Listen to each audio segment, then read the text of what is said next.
Does anybody really know what time it is? Does anybody really care? Oh, I can't imagine why. There's no time to stop and cry. And it sounds better when you have like a horn section playing along. Actually, I kind of preferred 25 or 6 to 4 because that was the first song that I ever knew about when people were tripping. That's a fun song.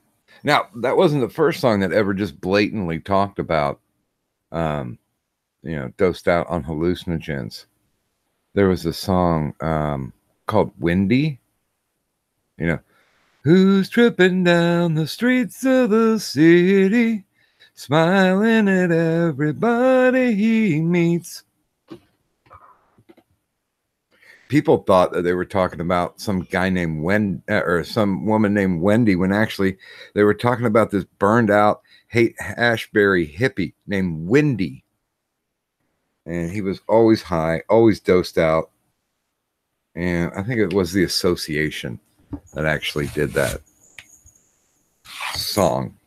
And I'd just like to say right up front, fuck you, Joker, for not running pirate radio tonight. I always call it pirate radio, but it is WJOKE. Serving it up to the airwaves 24/7, but not all at the same time.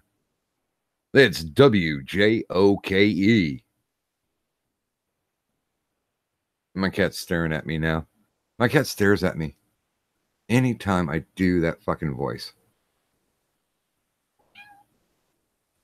Now, that antihero is a curious question because everybody around the Beatles, when they did Lucy in the Sky with Diamonds, said, oh, hell yeah, that's about tripping.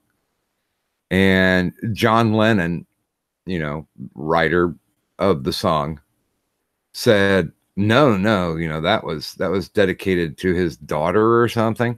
And it's like, dude, you're so full of shit. That is just not, no. Nee.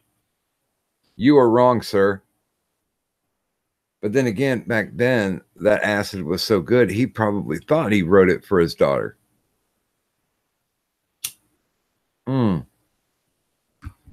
Then again, he might have thought his daughter was Yoko Ono at that point. Yeah, like I said, the acid was good. Hey, Sisyphus, how's it going? Hey, Antihero, I haven't had you on. I was on like a brief stream with you once, but I know I'm doing it a little early here, but did you want to hop on? And of course, it's a 10-second delay. So feel free to listen to this elevator music while we wait for an answer.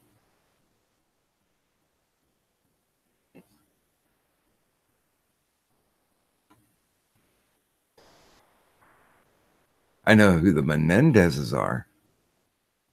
I'm pretty sure their names weren't, neither one of the boys' names was Sergio. Alrighty then. And yeah, I don't know. I was looking around to try to find something on. I guess everybody hit curfew after Ralph's very successful heel stream. Everybody else is done tuckered out. There are no stars left on this side of our interwebs. So, I guess I'm an alternative to Sirius Radio XM. Listening to a YouTube video that you've already watched or trying to avoid the Kavanaughs. Hey, Metaforest. Why don't you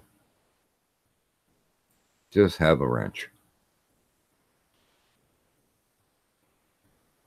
So yeah, I don't really have any type of topic whatsoever, but I would just rather be masturbatory in my speech than go and listen to the one alternative that I heard. Now, I don't have a slam against the guy who's running it. There is one guy that's on there right now, and I can't. I don't have the energy. I cannot listen to this dude. He drives me crazy, and he contributes little to nothing to any conversation that couldn't be filled in by like a 20-second Google search.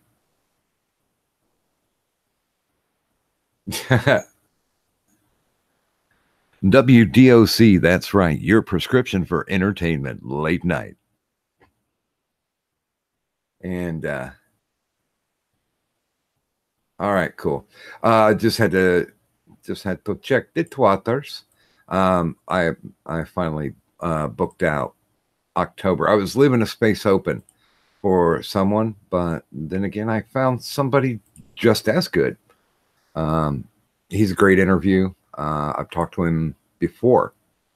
Matter of fact, I just sent a link to somebody to come hop on if they want to come hop on. And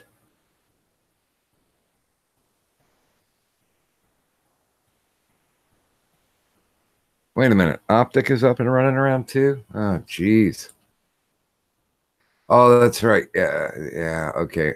Apologies. He's part of the Nobody Squad, so you know, why would he be on a big, huge stream? Yeah. Bloody hell. You know, there are so many great people. There are so many talented bastards out there. And I don't know why people keep putting up walls. Now, I would offer Cadunt the opportunity to come on, but since Antihero said no, I mean, I'll still put the offer out there. And yes, a very good morning to you, Cadunt. Yeah, we had a big, long, drawn out conversation about this last night. That you know, if you're here to get on the YouTubes for fame and fortune, you're in the wrong damn place, man. I mean, hopefully, you know, you're physically gifted. You know, do porno, for God's sakes. At least you'll get semi-famous by creepy guys in trench coats, but you'll make some money. I heard they're running as much as like $1,000 a scene now. Not that I would know anybody in the actual industry, but I'm trying to get some people on. That would be fun. I'm trying to get some of the old legendary porn stars on, and try to get some of the new people as well, because I'm sure there's a change. I know there's a change in the industry. I mean, I've read a lot of stories. Also, there's a documentary out called WAD, the Life and Times of John Holmes, and it actually goes into how the porno industry was. They would literally, I mean, you can't get a permit. You can't go to the city and go, I need a permit to shoot some scenes. Oh, well, what kind of movie is that for? Oh, well, it's a porno movie, but this is like the story part. Yeah, red stamp, no fucking way.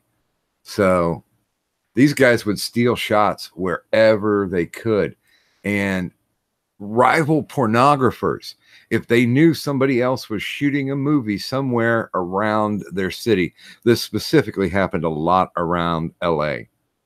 If they knew somebody else was shooting a film somewhere on location, or they had like, a close set, because they would shoot anywhere they could.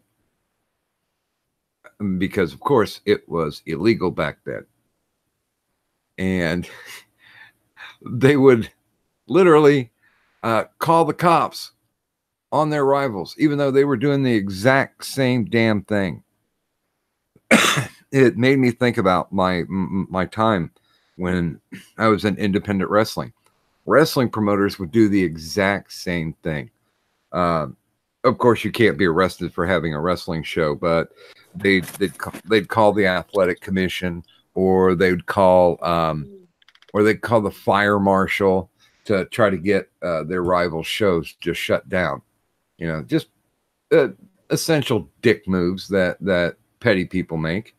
But speaking of not petty people, welcome, Kadun.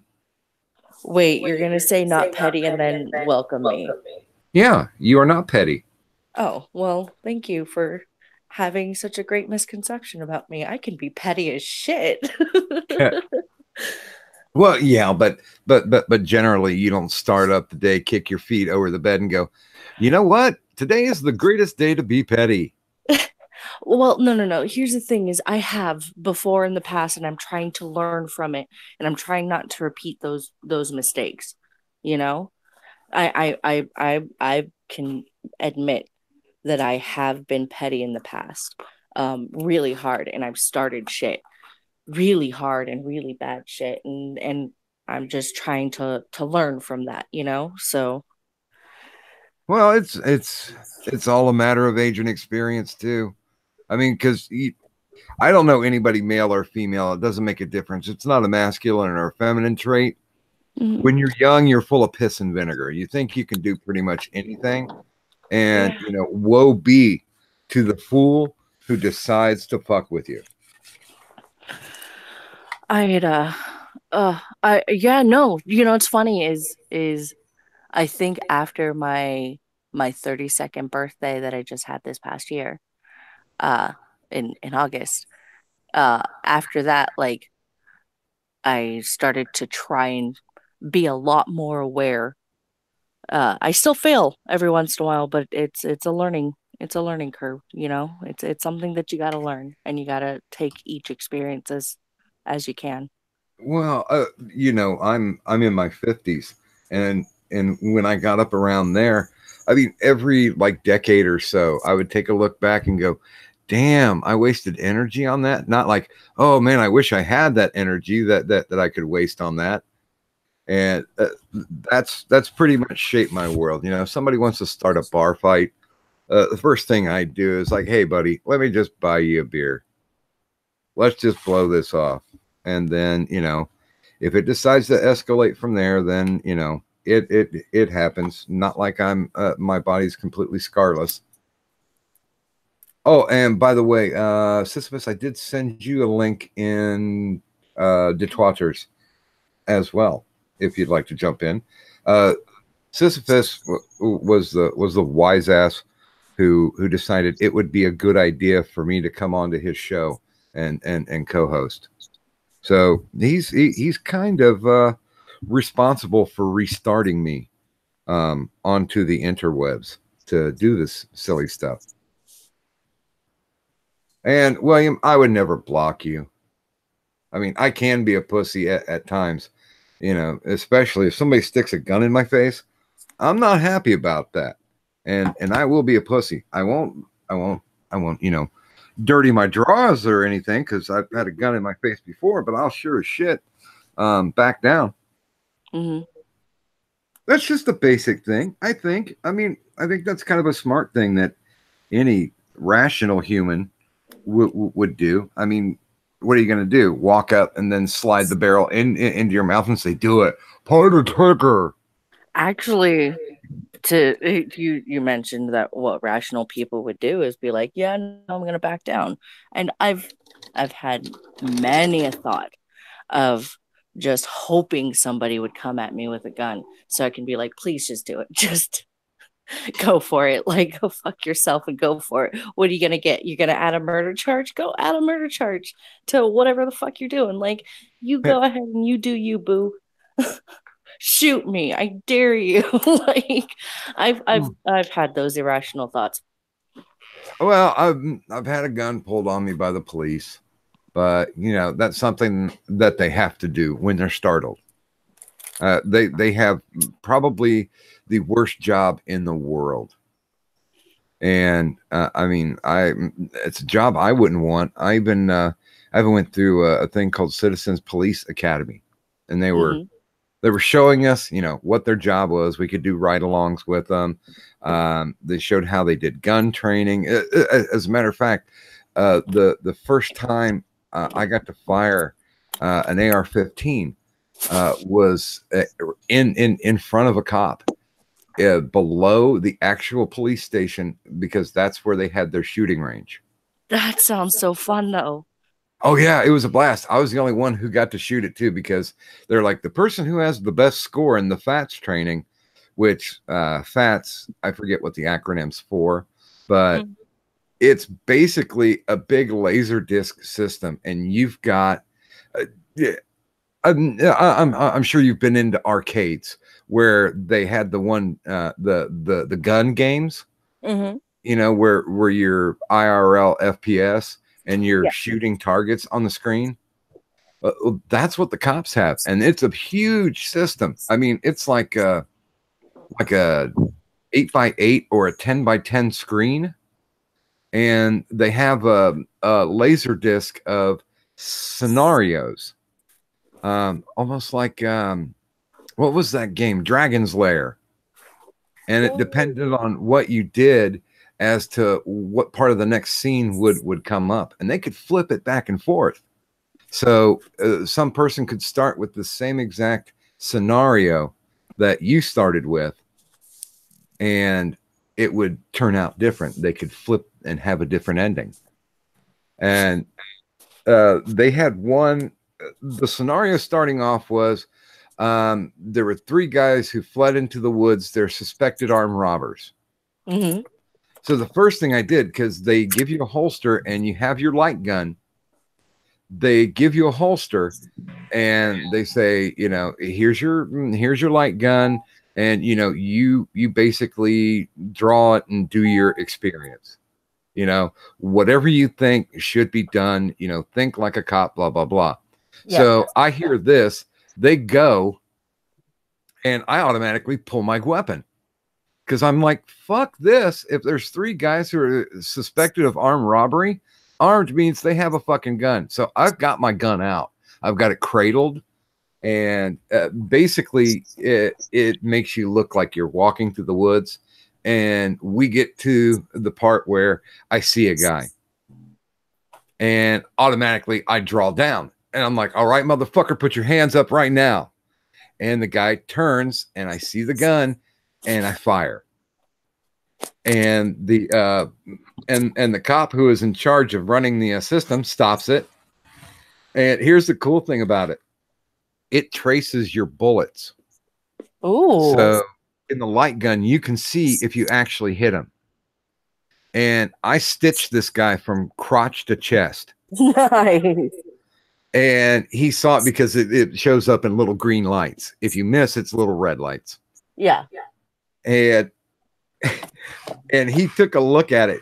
Like, he did a double take real quick, and then all of a sudden shut it down so nobody else could see it. Like he didn't want anybody to see what my score was.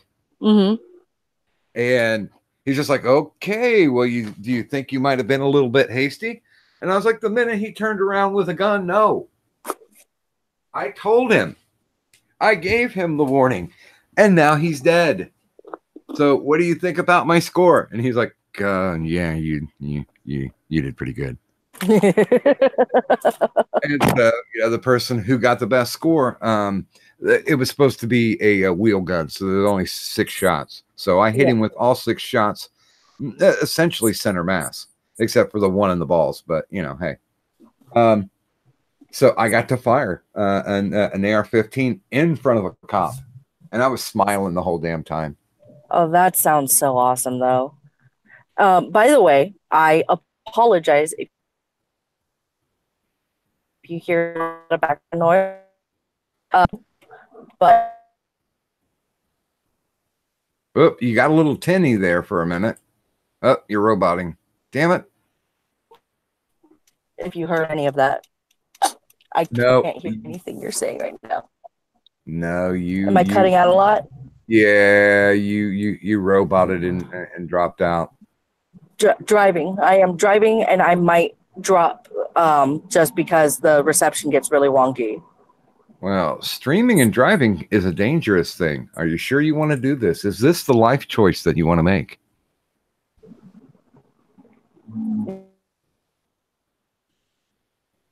It's my bad decision right now.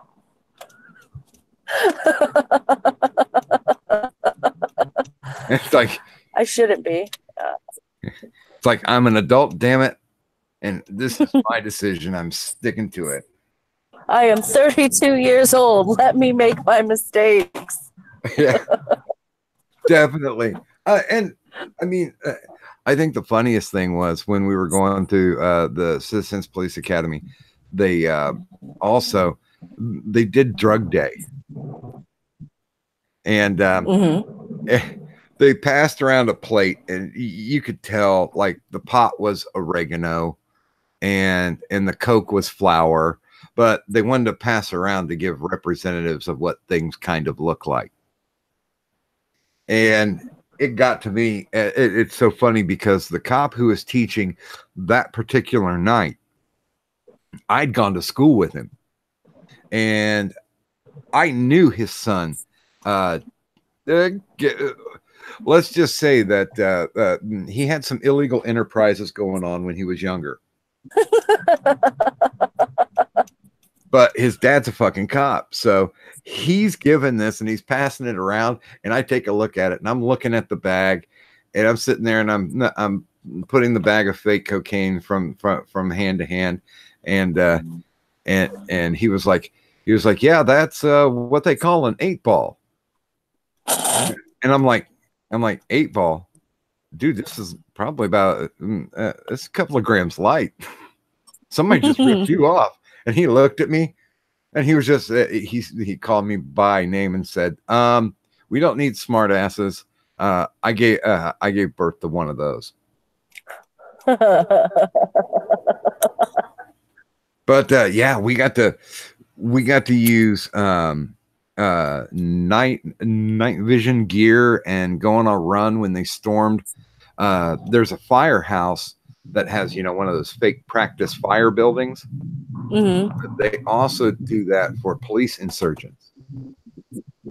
And oh yeah, it's great too, because I mean they come at it with flashbangs and everything.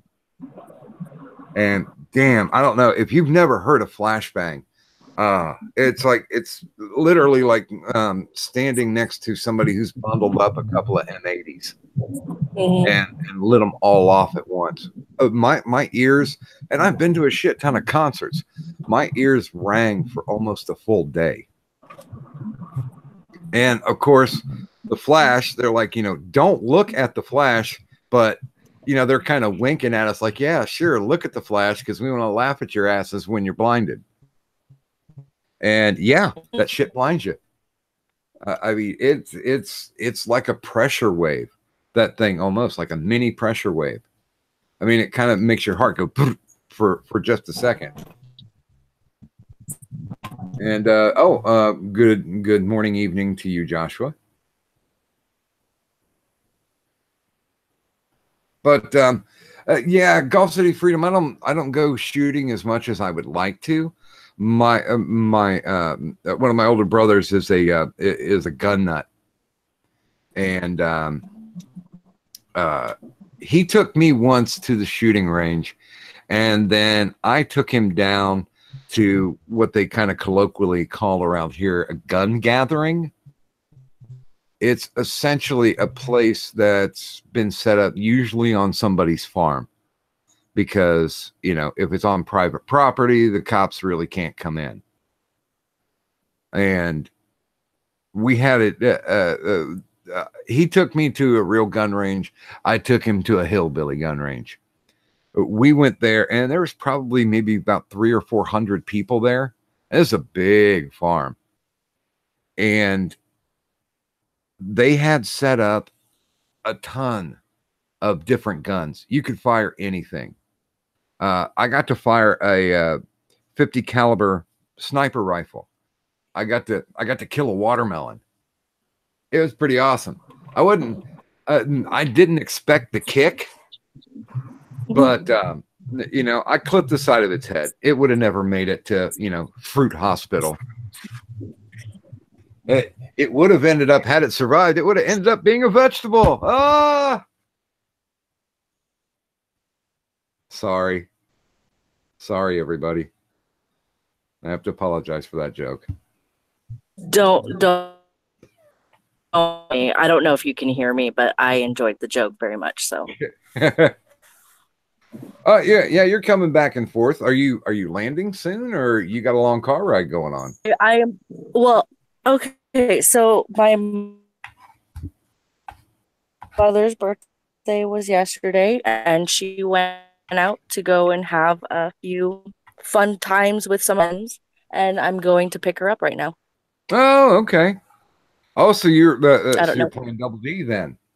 Yes, I am. Oh, awesome. That's very admirable. And Antihero, thank you for joining us.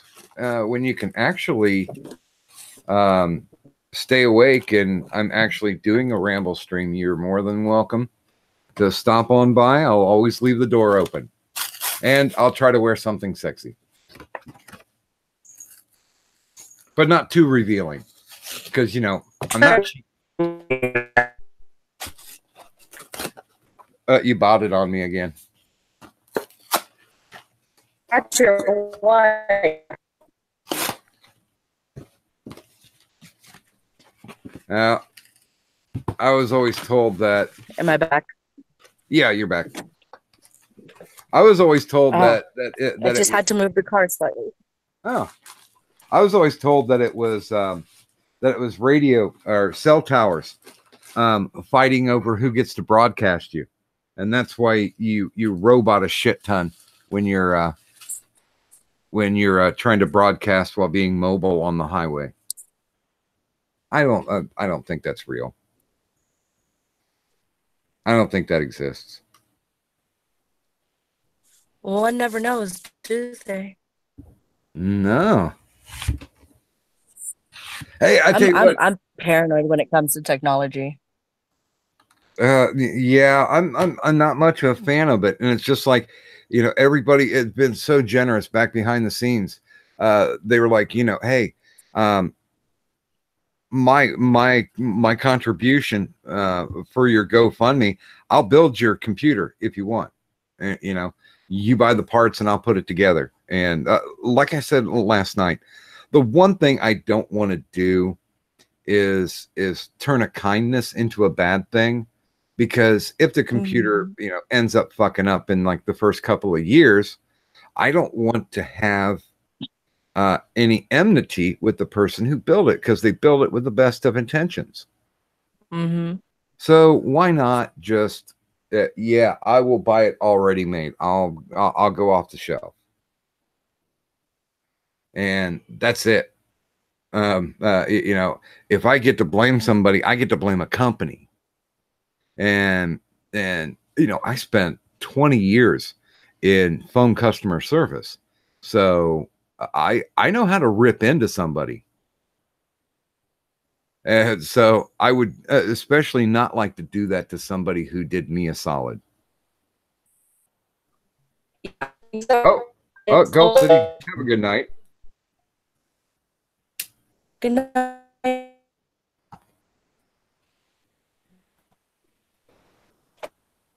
Damn the robots. I blame everything on robots at this point.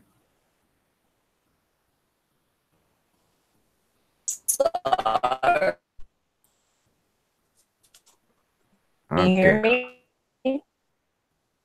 Yeah, you're kind of still caught in robot land, but let's see here. Oh, I forgot to do this. There we go.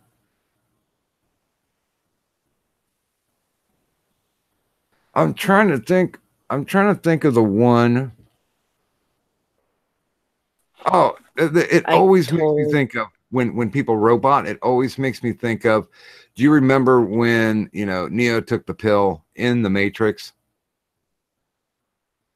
and it showed that silver shit sliding down his throat? That's Yep. what it always sounds like to me. Oh, Hey, what's up, Hex?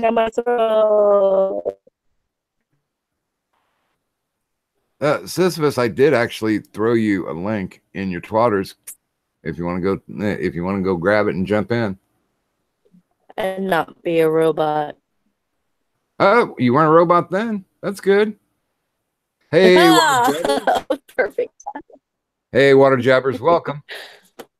And Hex, nice to see you.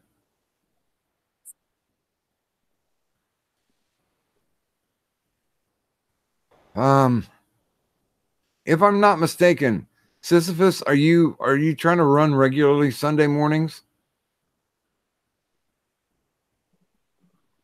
Yeah, but I do have to say that yeah, there was only one person live streaming, and it's not like I didn't like the guy who was live streaming, but there was just somebody who was chapping my arse. Wait,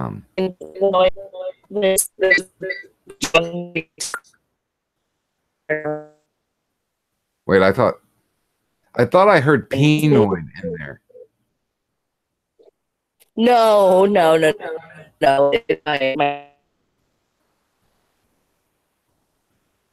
Penoid was fighting with somebody in the chat somewhere, and it's just like, come on now. It kills me too, because it makes me feel so much older anytime I'm like, can you guys act like adults? Yeah, it makes me feel like that old man who sits on his porch and yells at kids for riding bicycles up and down the sidewalk that is clearly public.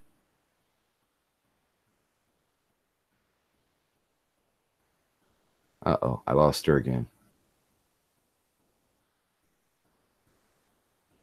Robots cannot kill us all because they need us to do maintenance on them. Haven't you watched Twilight Zone? We're important to robots.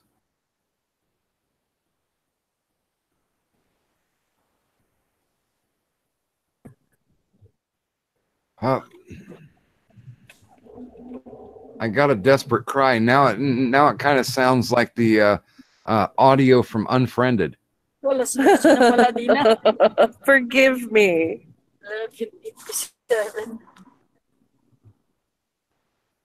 Do you have a passenger in your vehicle right now?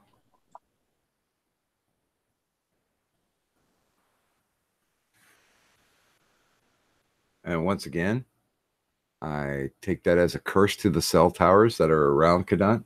Give her a hand, damn it. Help her out.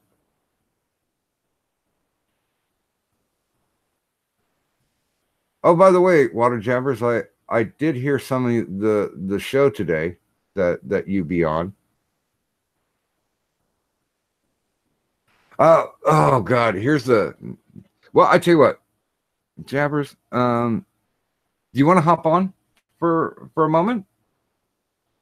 Because I swore to my wife that I would be big spooning her, so this shit is not gonna roll for like another 6 or 8 hours, like it's done for the past couple of nights. I mean, good God, I used to be an overnight man for a radio station, but I don't want to be the overnight man for YouTube. Good God, no. Well, it's been saving me from my insomnia, if you could hear that. Well, but you're still awake though when you could be, legally spooning. You're an adult, so spooning is a definite option. Touche. Let's see. Okay, I know where you're at, Jabbers. There you go. I will send you a link. Once again, I'm not in any fucking way pulling up Discord this evening, you bastards, because it's making my computer run like shit, and my computer is already shit. So there you go. Oh God, I'm having people. Yeah, a buddy of mine that I used to work with posted this today. And he's a really nice guy. We get along, and he's actually a fucking juggalo. with the tattoos and everything. He's got Hatchet Man on him. And he posted today, so we have a nominee for Supreme Justice accused of the same shit Bill Cosby in jail for, and he was nominated by a president who said, grab him by the pussy. White privilege is a myth, lol. And I'm just like, oh my God. Really, dude? Are you trying to score points? Because he's like 6'4", about 350, and incredibly white. Matter of fact, he's almost ginger white. And you know, number one, write it better next time. And number two, shut up. You're comparing someone who's a serial rapist. And he is a rapist. If you drug somebody and have sex with them while they are passed out, that's rape. No mincing words. So you're talking about a guy who serial raped women since the 60s. We are talking about over 50 years. He celebrated his silver anniversary as a rapist, many years ago. So you're talking about a guy who might have whipped his dick out at a frat party once, or is being accused of almost raping a girl when he was 16 at a kegger. Can we get a little bit of evidence here? Can we make sure? Because the first thing I said to him was, wait a minute, have we already thrown out the innocent before proven guilty edict? You know, how many times does a person have to be investigated before guilt or innocence has been determined? Is it 2, 3, 4 times? Well, then, let's see where the 7th investigation into Kavanaugh goes.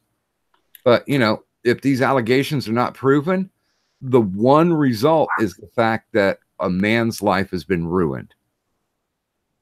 If he is a piece of shit, then yeah, slap the cuffs on him. If you've got the proof, if you've got the evidence, take him away and book her.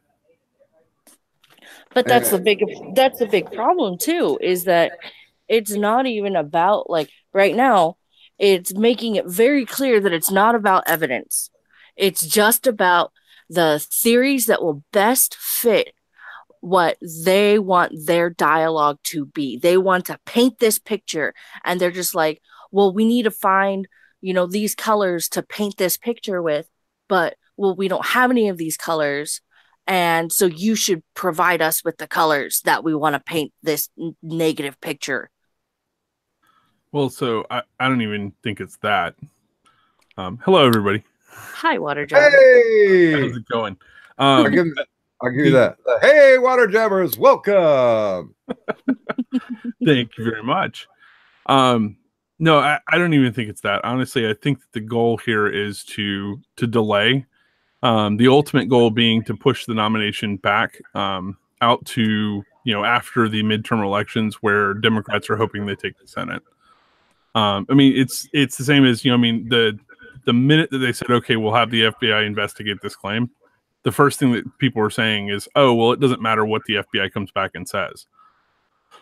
Well, and who was it? Orrin Hatch? Like 8 years ago when they were doing the investigations for the Obama nominees. He literally said, this means nothing. FBI just gather stuff and it means nothing. So it's even funnier than that. So Orrin Hatch, when he said that, was quoting Joe Biden. Oh, I didn't know that. Yeah, that's a quote from Joe Biden. I think in the 1992, I think is when they were trying to nominate Clarence Thomas. And that's what Joe Biden said about FBI investigations then. So, well, but he talked about pubes on a Coke can. So, yeah, well, and again, the ultimate goal here, is to find a way to extend this for as far as they can. You know, and you know that Congress isn't going to stay in session indefinitely until the midterm elections. So that's what they're trying to do, is they're trying to get this to a point where Congress is no longer in session. People have gone home, you know, and they won't actually vote on this. You know, and then they'll push it past the midterms when Democrats have more people in office. That's their hope.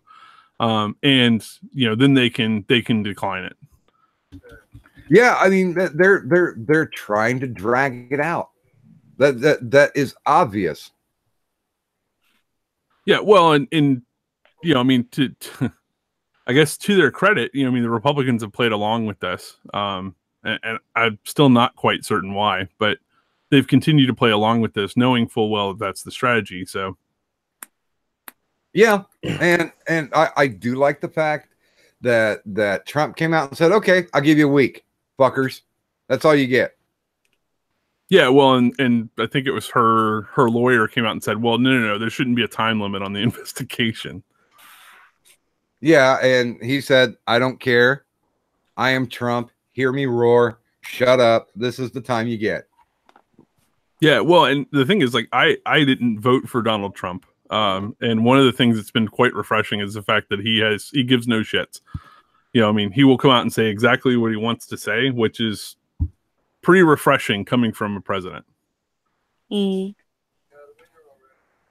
I'm not a big Trump fan myself, but when it comes to stuff like this, like, you know, either get your investigation done and over with and come up with whatever fucking evidence that you're hunting down, or just shut the fuck up and leave it alone. Yeah, I mean, the same exact thing that they accuse Republicans for doing when there's a Democratic president trying to put in trying to put in one of their nominees. It's like, if these guys are really good, I mean, Clarence Thomas had a very good judicial record. So automatically it was like, let's drop down and go to the personal attacks. And it's like, so here's the thing, and I can't remember the senator that pretty correctly pointed this out. The problem with all of this is that the Supreme Court has become something it wasn't supposed to be. You know, it wasn't supposed to be the grand arbiter of law in the United States in the way that it's being used right now. Yeah, it's supposed to, you know, a lot of the things that the Supreme Court is now in charge of were supposed to be the role of Congress. You know, and the problem is that Congress has decided that it's either going to shift its power to the Supreme Court or shift its power to the White House, so that it has little to do so they can continue to get reelected. And that's both sides of the aisle. It's not one particular party that's doing that. So, you know, I mean, that's what makes this so heated, and what makes the decisions of who goes on to the Supreme Court matter to both sides. Well, it's the exact same tactics that both sides use. It's just dependent upon whether or not it's going to be a conservative or a liberal, as far as the attacks go. Same shit, different day. Yeah. Right. I mean, yeah, I would rather see, well, you know, okay, he was a drunken frat boy for a while, but I've even looked it up. I did my due diligence. He's got a considerable he's got a considerable track record for siding with the law. He doesn't try to go out of the way and make precedent. And I think that's important. That's one of the things that I want. Yeah, he doesn't let bias get in the way. Well, I mean, he's not looking to etch his name in the record books. You know, hey, we did this, or we got this done. I mean, he's not swinging his dick. He's doing his job. Right. Well, and that's what I'm saying is that, you know, I mean, whether or not you want somebody who is a, trying to remember the actual terms, because they don't, for judges, it's not conservative versus liberal. It's originalist versus I can't remember the term, but essentially it's strict, whether, how they read the Constitution, whether or not they feel like they can read into the Constitution, or whether or not they feel like the Constitution is the Constitution. And I would rather have a constitutionalist, honestly. Well, I mean, that would be my preference too, but the party politics is just, and it's on both sides, and it's just obscene.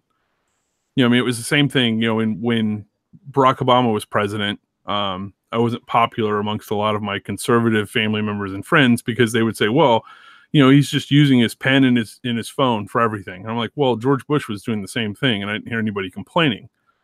I mean, so what's good for the goose is good for the gander. I mean, if Congress is going to allow a president to simply write law, at writ, then I mean, you can't complain when it's not your guy doing it. Well, you can. I mean, Congress does it all the time. Well, you can. You just sound like a fool doing it. Well, yeah, but that's Congress. I mean, for God's sakes, there's still so much graft going on. And, senators are looking to get, they don't really want a job that, what is it now? They've got their pay raises up to like 120 grand per year now. Too much. I think it's nothing. That's nothing to what the senators actually make, because so here's what a lot of people don't know. So if a senator decides that they're going to campaign, they're going to fundraise, right? I mean, they get to keep the money from their campaigns. So, in campaign years, I mean, they'll end up making $300,000 or $400,000 or $500,000, from various campaign donations, from donors, from all of that stuff.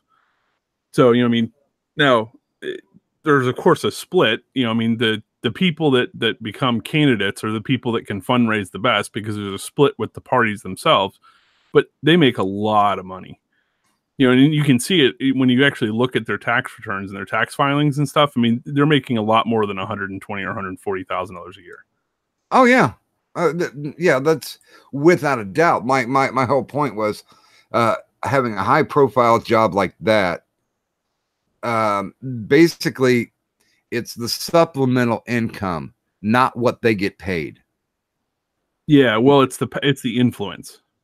Well, a lot of these people, I mean. So there's different opportunities for influence working for the government. If you're higher up in the FBI or the CIA, your best bet, honestly, is to, once you quote unquote retire from those jobs, to go work at private companies, because your security clearance and your connections actually make you a lot of money. For senators, it becomes book deals, it becomes news broadcasts, it becomes all. I mean, you make tons of money, off of all of those things after you're yeah, the bigger your visibility is, the better your speaking engagements are going to go once you're finally kicked out. Yeah, but it's also a fine line for them too, because they don't actually want to do anything. It's the reason why it is that you don't see traditional spending bills. I'm sure, Doc, you can remember back in the day where, traditional spending bills were itemized, right? Oh, sure. But today, we don't do traditional spending bills anymore. What we do is just gigantic, massive spending. We have bills where it's just, we've lumped every single thing into a bill, and nobody actually reads it, and they call it an omnibus, and nobody knows what that means. And so, they just go, okay, well, they did something. Yeah. Well, and also, trying to help out with their capitalist crony friends, tacking on riders and fiats all the fucking time. I mean, you could have an easy bill that, they're passing a resolution that air is good for you. And then all of a sudden you've got 15 other riders where, they're funding, they put in like $100,000 to help fund the study of owl vomit in Portland. Well, and so the thing is, so I wouldn't mind if I lived in a city like Portland and they wanted to study owl vomit, and they were taking my local tax dollars to put towards it, right? But at a federal level, it becomes a problem, because it's essentially picking winners and losers at that point, and that's not the role of the federal government. I mean, it's the same thing like when I hear people say, oh, well, the capitalists, are working hand in hand with the government. Well, those aren't capitalists. Those are cronyists, and there's a far cry of difference between the two. A capitalist is a person that opens a business with the aim to provide a good or service, in the hope that that good or service is valuable to other people. A cronyist is a person that goes to the government to eliminate their competition so that they're the only market for a product or service. And that's the difference between the two. And that's how you get these businesses that are so huge. I mean, you didn't have businesses as big as Walmart. I mean, I know that people like to think that the monopolists were actually, this big, but they weren't quite as large as Walmart is, on a global scale. And that's how you get businesses that large, is through politicians enacting legislation to eliminate their competition.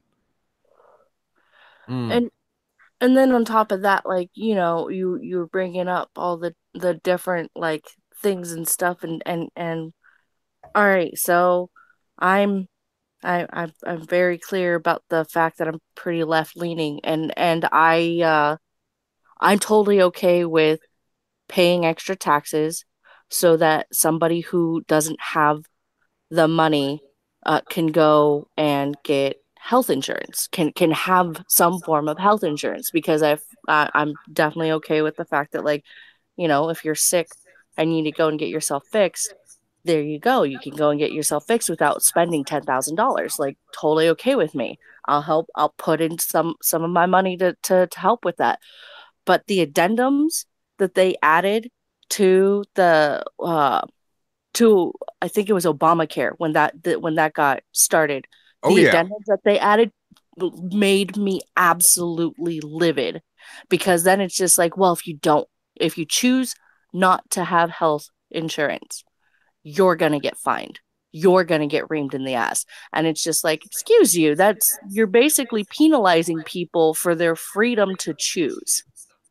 Yeah. Well, so here's the reason why. And my cousin and I argue policy a lot. And at the time I told him, this is what it looks like when the government sets up a phony market, essentially. So the problem is that you have the older you get, the more costly healthcare costs become, right? And the younger you are, the less likely it is that you're going to spend any relative amount of time in a hospital. So the problem that you have is if people decide not to buy health insurance, then the health insurance at the top end of the market is going to become too expensive. And so most people aren't going to be able to afford the health insurance. So the government really needed to have younger people be forced to purchase health insurance. Otherwise, they wouldn't be able to afford to give out health insurance to people that couldn't afford it. Well, one of the big problems with the whole health insurance thing is that was one of the things that started when health insurance started. Like, you need to have health insurance and it'll help you pay for, whatever medical expenses and blah, blah, blah. But that inflated prices for some really basic stuff in hospitals. Like, and there's still people like, it's my baby sister. She's got health insurance, and minimum of $100 copay for a visit, and that's just the copay, let alone all of the other expenses. And it's just, to me, like, I think health insurance is nothing but a giant ridiculous scam that causes hospitals and healthcare systems to inflate their prices beyond anything that should be reasonable, and it just winds up putting more and more people into debt than helping people. Oh, well, I mean, that's absolutely true. Unfortunately, there just isn't a good way of walking that back. The problem is that once people, by the way, guys, I'm starting to have problems with my computer. I don't even know if I can drop out. Yeah, I could probably drop out. No, if I drop out and restart, it's going to kill the stream. God damn it. Okay. Well, the good news is this problem will be solved soon, right? Oh, yeah. Hell yeah. And the good news is this keeps you from having an accidental 8-hour stream like you did last night. There you go. Jesus. And then Blackout comes on at the end, and Blackout's one of my buddies. I really like the kid. And we started getting into talking. Joke just dropped out, and now I'm having a nice chat with Blackout, and he gets maybe about 15 minutes in, and then all of a sudden we hit the 8-hour mark, and it kills the stream.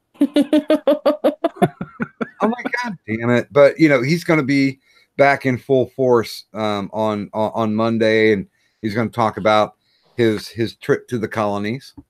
So I'm looking forward to hearing that. Oh, that'll be cool. Yeah.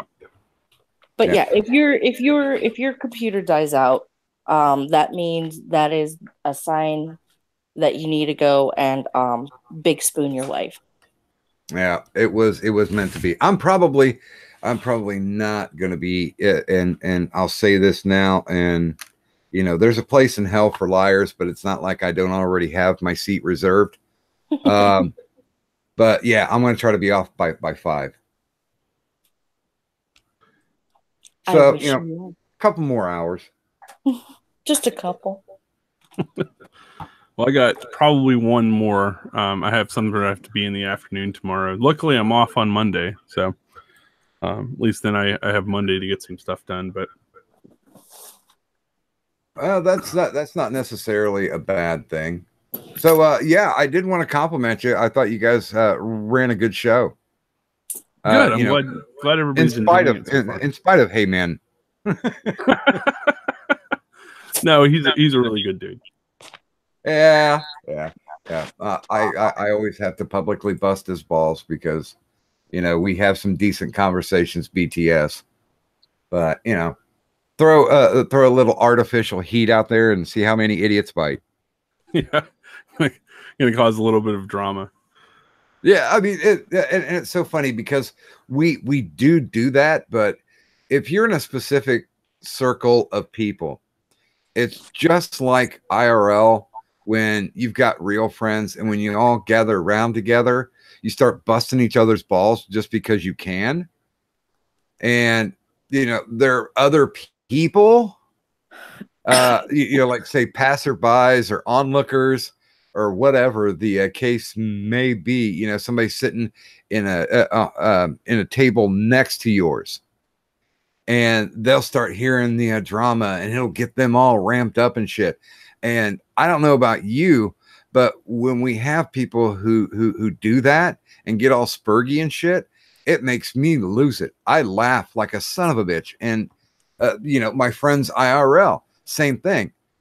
So if they're thinking, oh my God, something's happening, something's getting ready to go down, it just tickles us to death. Yeah, I'm the same way. I'm like a real life internet troll, but I'm like a 90s internet troll, not like a current day internet troll. So anything that upsets people, I generally want to keep doing that because most of the time, whatever they're upset about isn't worth it. I won't disagree with you. I think it's I think in jokes are in jokes for a damn reason, because some people aren't meant to get them. And I mean, if have fun in the way that it is fun. There should not be any rules when it comes to friendship, because unlike family, you legitimately pick your friends, and your friends should know how much of an asshole you can be, so they know what your boundaries are and what your limits are. But most people who are really incredibly friendly with each other, you can laugh off somebody going too far. But most of the time, if you're really comfortable with somebody, they really don't go too far. I mean, I've had Joker rip me a new asshole many times, and it makes me laugh harder. As a matter of fact, if we're on stream and he starts ripping on me, I have to mute because I'm fucking laughing my ass off. It's not carrying. See, it's not as funny if people are thinking, "Oh, he's really getting him." Mm-hmm. I love that kind of humor, and I called it from the start. I'm like, I don't know if he likes it or not, but I call him the Don Rickles of this side of the interweb. That's a really good description, actually. Yeah, I can see it. Yeah, because people most of the time can't hold a straight face when he's ripping into them. And that's just like how Don Rickles was. Anytime he'd start ripping into somebody, they just lose it. And I think that's the genius. And I think that's something that's original. I mean, it's not like everything old is new again, but yeah, kind of. Well, it's a lost form of humor. I don't think that there are any comedians out there that I can think of that can actually manage to do what Don Rickles did. But if I recall correctly, the main reason Don started doing that was because didn't he used to work the Las Vegas strip club scene before he became a stand-up? Yeah, as a matter of fact, that old bastard's got a YouTube show. Really? Oh, does he? It's sponsored by the AARP. It's on the AARP channel, and he brings all these young comedians and stuff, and they sit back and they literally, I mean, it's his show, but they literally interview him. It's people coming in going, you know, I've always had a question about this, or this is what I like about your act, or, you know, what is the real story between you and Dean Martin or Sinatra? Because technically, he wasn't part of the Rat Pack, but he was welcome in anytime the Rat Pack was around, or if he was on stage. He loved pulling those late night shows, and the whole Rat Pack would come to see him. And oh yeah, no, there were stories like, you know, he would end up hosting the Rat Pack when they were in Vegas, at his mom's apartment. Oh yeah, I mean, he was ripping him a new asshole then, and that was the reason why they came back, because they're like, he's you know, he's there is nothing like this guy. He is completely honest. You know, we know that Frank has ties to the mob, and the mob comes and sees Rickles so they can get ripped on. Yeah, yeah. Now, I mean, that's it's ultimate respect with a guy who could put a bullet in your head after your set is done, and they're just like, I like that. You're a funny guy. Well, I think the way he did it too was there wasn't like, yeah, he would rip into people, but he wouldn't do it with a sense of true malicious intent. Yeah. Well, Yeah. I mean, that was back in the day when people actually understood the nuance between malicious intent and not. Yeah. But see, that's the thing. And I hate to go into the SJW thing. Hypersensitivity is essentially what killed humor like that. Yeah. Well, I don't even think that actually is just like an SJW thing. Honestly, I mean, I've seen that out of a lot of conservatives too, where they don't understand the nuance of a joke, and they just take it way too seriously. Well, I mean, it's just, as a society, we've just become that way.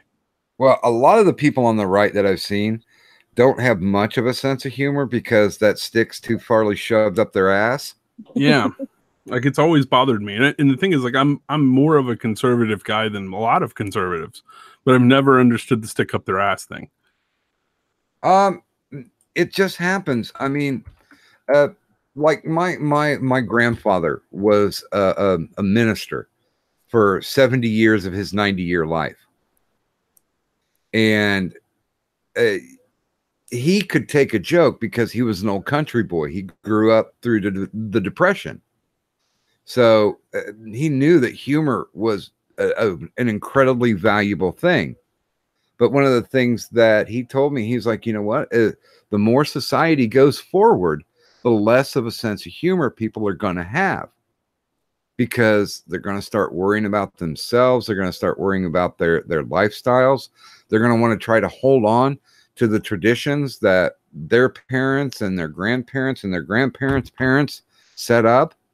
And that's when they're going to start building walls. And that's when people are going to stop communicating and not having a sense of humor anymore, because humor can bridge any gap. Yeah, well, I mean, that's the point. Is, you know, I mean, it's the whole point of jokes is something that you can relate to almost universally. I don't disagree. I mean, you know, I get into conversation with Brits, and they're like, well, you know, we have a dry sense of humor, so sometimes you guys just don't understand us. And I'm like, well, sometimes you motherfuckers are just not funny. Most of the time, they're not funny. It happens, dude. I mean, if you look at Monty Python, they had some great skits. I mean, their movies were definitely better than Flying Circus was. But yeah, they had some skits. They were funny at times. Just parallel them to Saturday Night Live. Sure, back in the heyday, they had some skits that were funny. They had some skits that sucked. And that's just, you got to roll with the punches because not everybody's going to laugh at everything. Well, and that's kind of the point, right? Is you kind of scattershot it and see if you can get everybody to laugh at something. Not all at once, but if I can get, Cadunt to laugh at something and I can get you to laugh at something, it doesn't matter if it's the same thing. You both laughed. Yeah, I'm a complete fan of, even if I don't understand the humor, I give it a chance. Oh yeah, I mean, I'll give any stand-up comedian a chance. Comedy movies, I tend to be a little bit more picky on, but that's because there are so many different, I guess, tropey versions of comedy that you, once you've seen one, you've kind of seen most of them. Yeah. The one I always flash back on till I'm like, this is incredibly not funny. How the hell did this movie ever get made? Which one? It was a movie called Mr. Wrong that came out in the 90s. I think I remember that. It starred Ellen DeGeneres as a woman who was being stalked by Bill Pullman. And that doesn't sound funny. Number one, yeah, stalking is not fucking funny. And number two, around the industry, everybody already knew Ellen was gay. I mean, well, it was pretty obvious. And I mean, she didn't try to closet it like Rock Hudson did. I mean, but she never actually answered the question until, finally it was going to get her ratings and keep her show on the air. So stalking jokes are off limits for you. Gotcha. Yeah, apparently. Well, no. I mean, I think anything can be made funny, but if you do it right, like one scene, he shows up to her house late at night, wearing a stilted clown suit, like a 2-story tall clown suit, and goes to her window with balloons to try and cheer her up and win her affection. That is in no way fucking funny. No, at that point you're laughing at the writer. Well, or there was one scene where he's like, do you want me to prove that I love you? Here, I'll prove that I love you. I will break my own finger. And she's like, no, you really don't have to do that. And he breaks his pinky. He's like, yes, this is how much I love you. That's not love. That's no. Yeah, I'm not going to spoil the ending because I want to torture the bastards out there who are going, oh well, that movie can't be that bad. I'm going to have to watch it. Oh yeah, it is. Although when I went, probably going to end up being one of those bastards. Well, it was funny because when I went to the screenings, because like when you work for a radio station, you always get free tickets and shit. If you don't have to work the event, you get free passes to go. Yeah, and I went to it, and one of the guys saved me. One of the handouts, one of the gimmies, was a T-shirt for the movie, and it's the picture. If you look it up online, you'll see it. It's the DVD cover, but the tagline on it is, "He loved her from afar. It wasn't far enough." And I was like, that's the funniest thing about this whole movie. That tagline, they must have just done it as a throwaway, but it was the funniest damn thing in the movie. Well, and it was a stereotypical 90s throwaway tagline too. I mean, there are dozens of movies with similar taglines. Oh yeah. But I mean, that's well, then again, the 90s, as far as comedy goes, it was a pretty big skid mark. Yeah, well, until about the late 90s. About the late 90s, you started to see kind of a resurgence in comedy, especially with Comedy Central coming around and stuff. But I mean, comedy was in a rough spot there for a little while, which is why I kind of think that the current batch of comedians, like people's impressions of where comedy is going, is kind of off base too. Yeah, I mean, I don't know if you guys have seen this video. There's a female comedian that decided to dress like a man and do her stand-up because she felt that she wasn't getting the laughs she deserved because she was a female.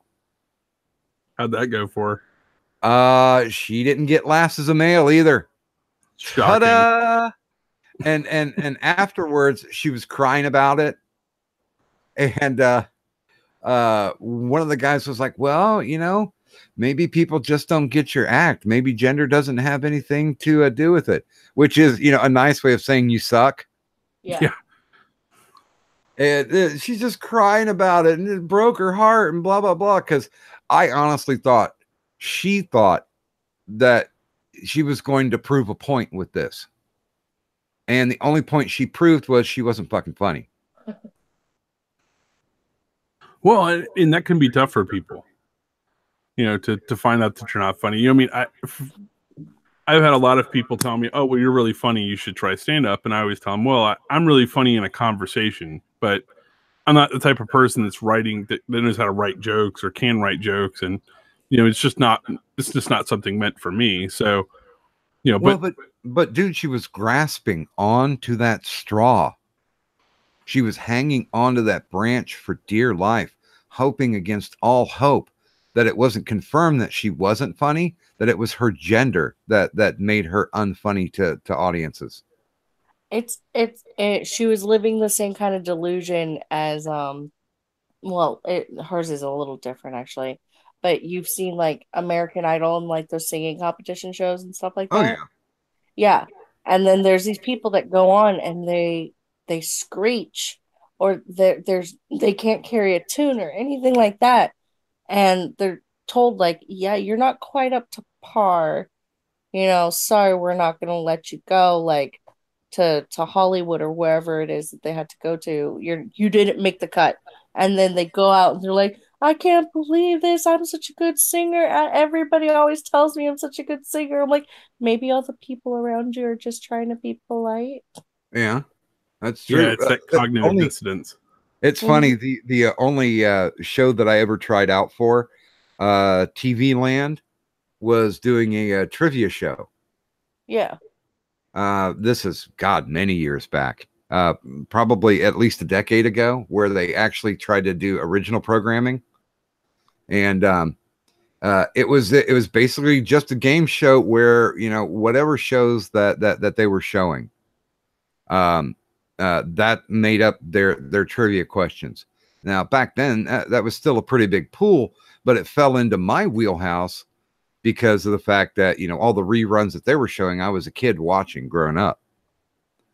So I kind of bullshit my way onto it, and it happened in a mall. And we got to do, we basically got to do the game show in front of a mall audience. And I blazed through the first round. I won the first round, and they did the second round. And God damn it, I got beat. I got beat by like this 16-year-old girl. Now, you want to know the shit about it? She was the goddamn Junior Jeopardy champion. I had no fucking chance. I mean, yeah, I really wanted to bitch slap her across the podium, but I'm like, I learned that afterwards. And she came over. If I had the opportunity to punch her, this would have been the actual opportunity. She came over and patted me on the shoulder, and she's like, "You did good." And then walked away. And it was the most condescending fucking "you did good" from a 16-year-old that I've ever gotten. And, you know, that made me want to drown puppies.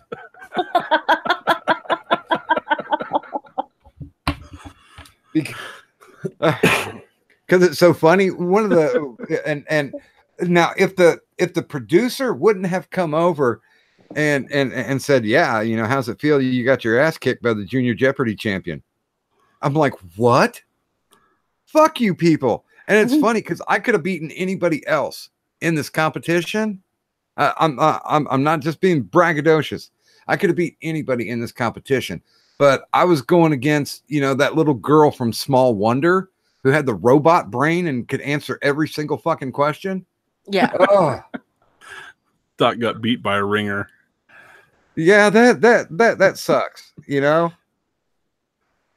Yeah, it was about the time that I wanted to call in a stunt cock. I'm just imagining the look on Doc's face when he finds out. He probably looked like one of those guys in the pool hall that loses $700 to a hustler. Oh, well,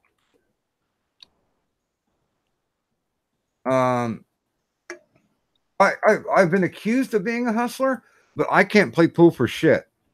The only people that say they can't play pool for shit are hustlers. I can't. It's just like darts. The drunker I get, the better I am. Mm-hmm. But I'm still not a pro. I would not join a dart league. Just wouldn't happen. I don't know. Go ahead. Oh, I was gonna say I'd been accused once of being a hustler because this was how many years ago? But anyway, my boyfriend at the time was playing pool with these guys, and they're like, "Well, let's play a team game, you know, well, whatever." And we lost the first game, and they're like, "Well, you know, you guys feel like putting some money on, you know, go for a rematch, and you know, here I'll buy you drinks," and because I was saying like I'm not good when I'm sober, like you need to get me drunk, and so my boyfriend at the time, he's like, "Here, hon, let me get you a whiskey sour, and I'm gonna go get myself a few shots, and you down that shit, then I'll get you another one, and then we'll play." And what's it? So we each put $50 on the game, and then we won. And then they fucking like, you fucking hustled us. Like, the fuck, you could play like that the whole time. Like, no, it's just too sober the first game. Like, that's it. That's all it was. Well, I mean, you're a really bad hustler if the best you could get was $50. Exactly. Like, they were the ones who set the price. So yeah. Why? I've known a couple of pool hustlers that made a lot more money than that off of a game of pool. No, the worst the worst payout I ever got was the back half of a pool cue broken over my head. Ooh. Oh yeah, that was a lot of fun because they got pissed, man. It's like, dude, I'm not a good pool player. Now my buddy was a good pool player, but I mean, and it wasn't nothing but like $20, you know. And you got a pool cue over $20? Yeah. Jeez. Yeah, it was a pretty rough bar. It was so well, and here's the thing: we were getting ready to collect, and all of a sudden, you know, it's a kind of bar where it was made up of two storefronts, and they just broke the wall down, and instead of putting more bar on the part that they broke into, they just lined it up with pool tables. So we're over there playing pool, and you know, we just finished up, and they got this pissy look on their face, and all of a sudden a fight spills over from the bar side, and everybody goes into an uproar. The next thing I know, I'm going down to my hands and knees. I'm seeing the back half of a pool cue spill off into the corner and hit the jukebox, and then come the blood. And I'm like, son of a bitch. Yeah, I wasn't fighting. I lost that fucking fight. I'll tell you that right now. I staggered out of the bar, mostly on hands and knees. But I got up once I hit the door, and they had this like little itty bitty cul-de-sac. So I walked down and sat on the parking block in the cul-de-sac. Police roar up, arrest half the fucking bar, take them away. I watched the cops, and they're just cuffing people and putting them in the back of cruisers and shit. And I'm like, all right, good deal. Have fun. And I'm sitting there bleeding all over my damn self. They don't even notice me because I'm just sitting on this parking block in the little cul-de-sac about like 50 feet away because they were so focused on getting into the bar. Mm-hmm. Yeah. And so the cops snatch up as many people as they can and speed away. And I go walk back into the bar because I left my jacket.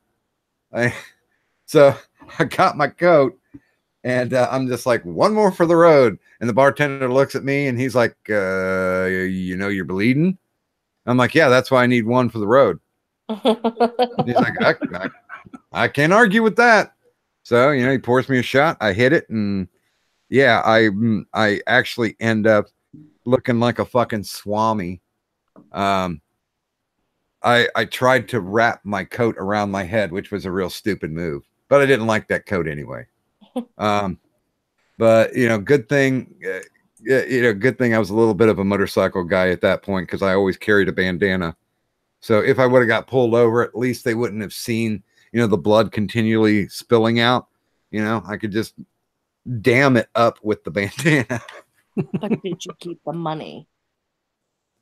I talked to my buddy and he said yes. So I never saw it from him because he went and bought a fucking 8-ball with it. I mean, I got some of that, but you know, I never got the actual money. Well, no, some of the money went up your nose. It's all it was. Yeah, but I don't think it's that, you know, I don't think it was my fair share. But then again, you know, I was literally a fucking placeholder watching him run the table on these two guys. And they just kept looking at me, kept giving me these, angrier and angrier looks. And they kept looking at me, and I'm like, "What the fuck do you want from me? I suck at this. You guys should be happy I'm on his team because it gives you guys a chance to shoot." Yeah, that was always me in a pool game. I was always the person that just moved the cue ball around. Yeah, I was never good at geometry ever. I had to kiss my teacher's ass to get a C. So you know, I can never figure it out. They're like, "Oh, well, you line it up and you take this angle, then you hit the ball this way, and it puts a little spin on it, and then you can just move it right around." And it's like, no. This is too much of a complicated game. When I get drunk, I'm going to lose these rules. I didn't have these skills to start off with, and it's only going to get worse from here. You know, like I could see myself. Okay, I'll admit this. One time I was so drunk that I tried to shoot pool with a bridge. Oh, God. I was completely fucking out of it. I just grabbed off the rack, didn't look, didn't fucking care if it rolled right or whatever. And I line up and I set it up, and my buddy taps me on the shoulder. He's like, "You can't use that." I'm like, "What? What the fuck's wrong, man?" He's like, "You can't use that." And I look and I see the bridge at the end of it, and I was like, "Dude, this can only help my game." So yeah, not good at pool. Don't care to be around it. It bores the piss out of me. Yeah, no. If I go to a bar, I play drink the beer. That's my drinking game. Yeah, I'm completely cool with you know, let's see where I can get my blood alcohol level. That's always fun. That's one of my favorite games. I actually hate going to bars because the drinks are always so overpriced and watered down. But I will go to a bar for one thing and one thing only. And hot damn if I don't fit my fucking stereotype. But I will go to a bar gladly for karaoke. Asian, so that's the stereotype. I used to be a KJ. We ran karaoke for probably about 4 or 5 years straight, me and my ex codependent. And then she sold the system for crack. So yeah, that kind of ended it. What would you say is your most hated song that people would request to try and sing? Okay, there are 3 songs that we legitimately told people were scratched on the discs, so we couldn't play them. Now, modern day KJs can't get away with that now because everything's digital, right? Mhm. The 3 songs that were banned that we never want to hear just because of length and drunken stupidity. Stairway to Heaven, because they never took out the instrumental bridge, so it played the whole goddamn song. Yeah. American Pie, and curse fucking Garth Brooks' Friends in Low Places. Oh my God.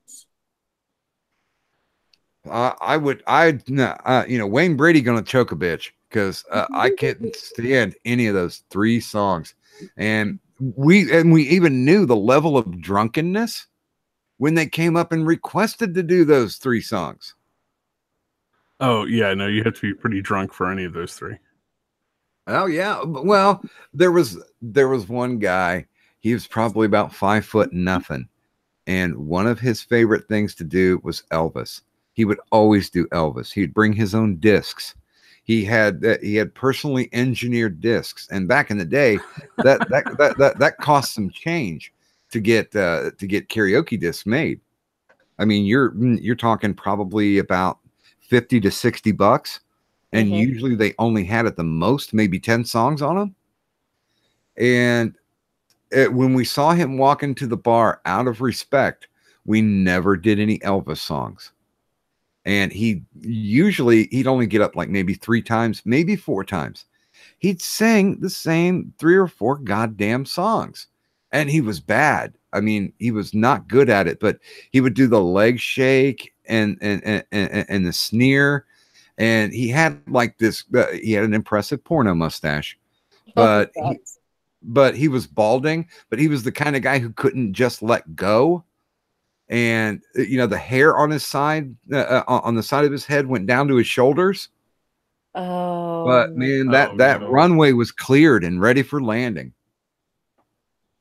I actually one of the go-to songs that I would sing, and especially it was a big thing for me and my sisters, because like this was the song that my mom had gotten us into. But one of the big songs that I'm trying not to, because I found that a lot more people have been requesting it, and but it's Bohemian Rhapsody. Yeah, I was gonna say that. I've had somebody try to do Bohemian Rhapsody while I was at a bar one night, and that ruined my mood. I've actually done it before. I've done Bohemian Rhapsody, and they actually clapped afterwards. Yeah. So I didn't fuck it up, but I'm sure that I didn't. I'm sure Freddie rolled a couple of times in his grave. Well, let's just say that for me, it was listening to a grown man with a naturally deep voice try and hit the high note on Galileo that had me go, okay, all right, I'm getting my tab and getting out of here. Well, here's the thing, though. In the modern in the modern karaoke now, you don't have to even try to hit all those other parts. There's 2 different ones that you can do. There's a sound choice, which has it set up as a duet. Mm-hmm. And the person who wants to do the high part can, go for that. But the regular melody, that's the one that's more often available. And you have those, $10 an hour karaoke singers who burn it down onto the disc. So you've got all the vocal backups. But most people who do that solo thing are so fucking drunk that they still try to sing every single goddamn part. Right. And that was his problem. Oh, yeah. Or I guess really it was my problem, but oh, dude, once they dox me, I'm going to start posting some of my karaoke videos. Yes, please. Yes. Somebody talk. No, I'm not going to wish that on you. But I can pretty much sing anything, but I tell you what, answer me this. Is there an artist you refuse to do? Somebody that you won't do it, and it's not because you can't do it. You're doing it out of respect for the artist. Oh, out of respect for the artist. Okay.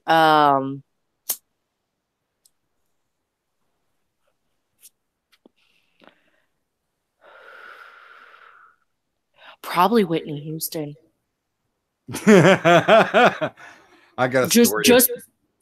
Because some of those songs that she used to do are really fucking amazing, and I couldn't, like, it would I would feel so bad and so ashamed. I'd just be like, no, I shouldn't even try. I have a story about Whitney, if you'd like. Oh, are you gonna talk about how some more pool money got up her nose? No, because she used the pipe. God damn it!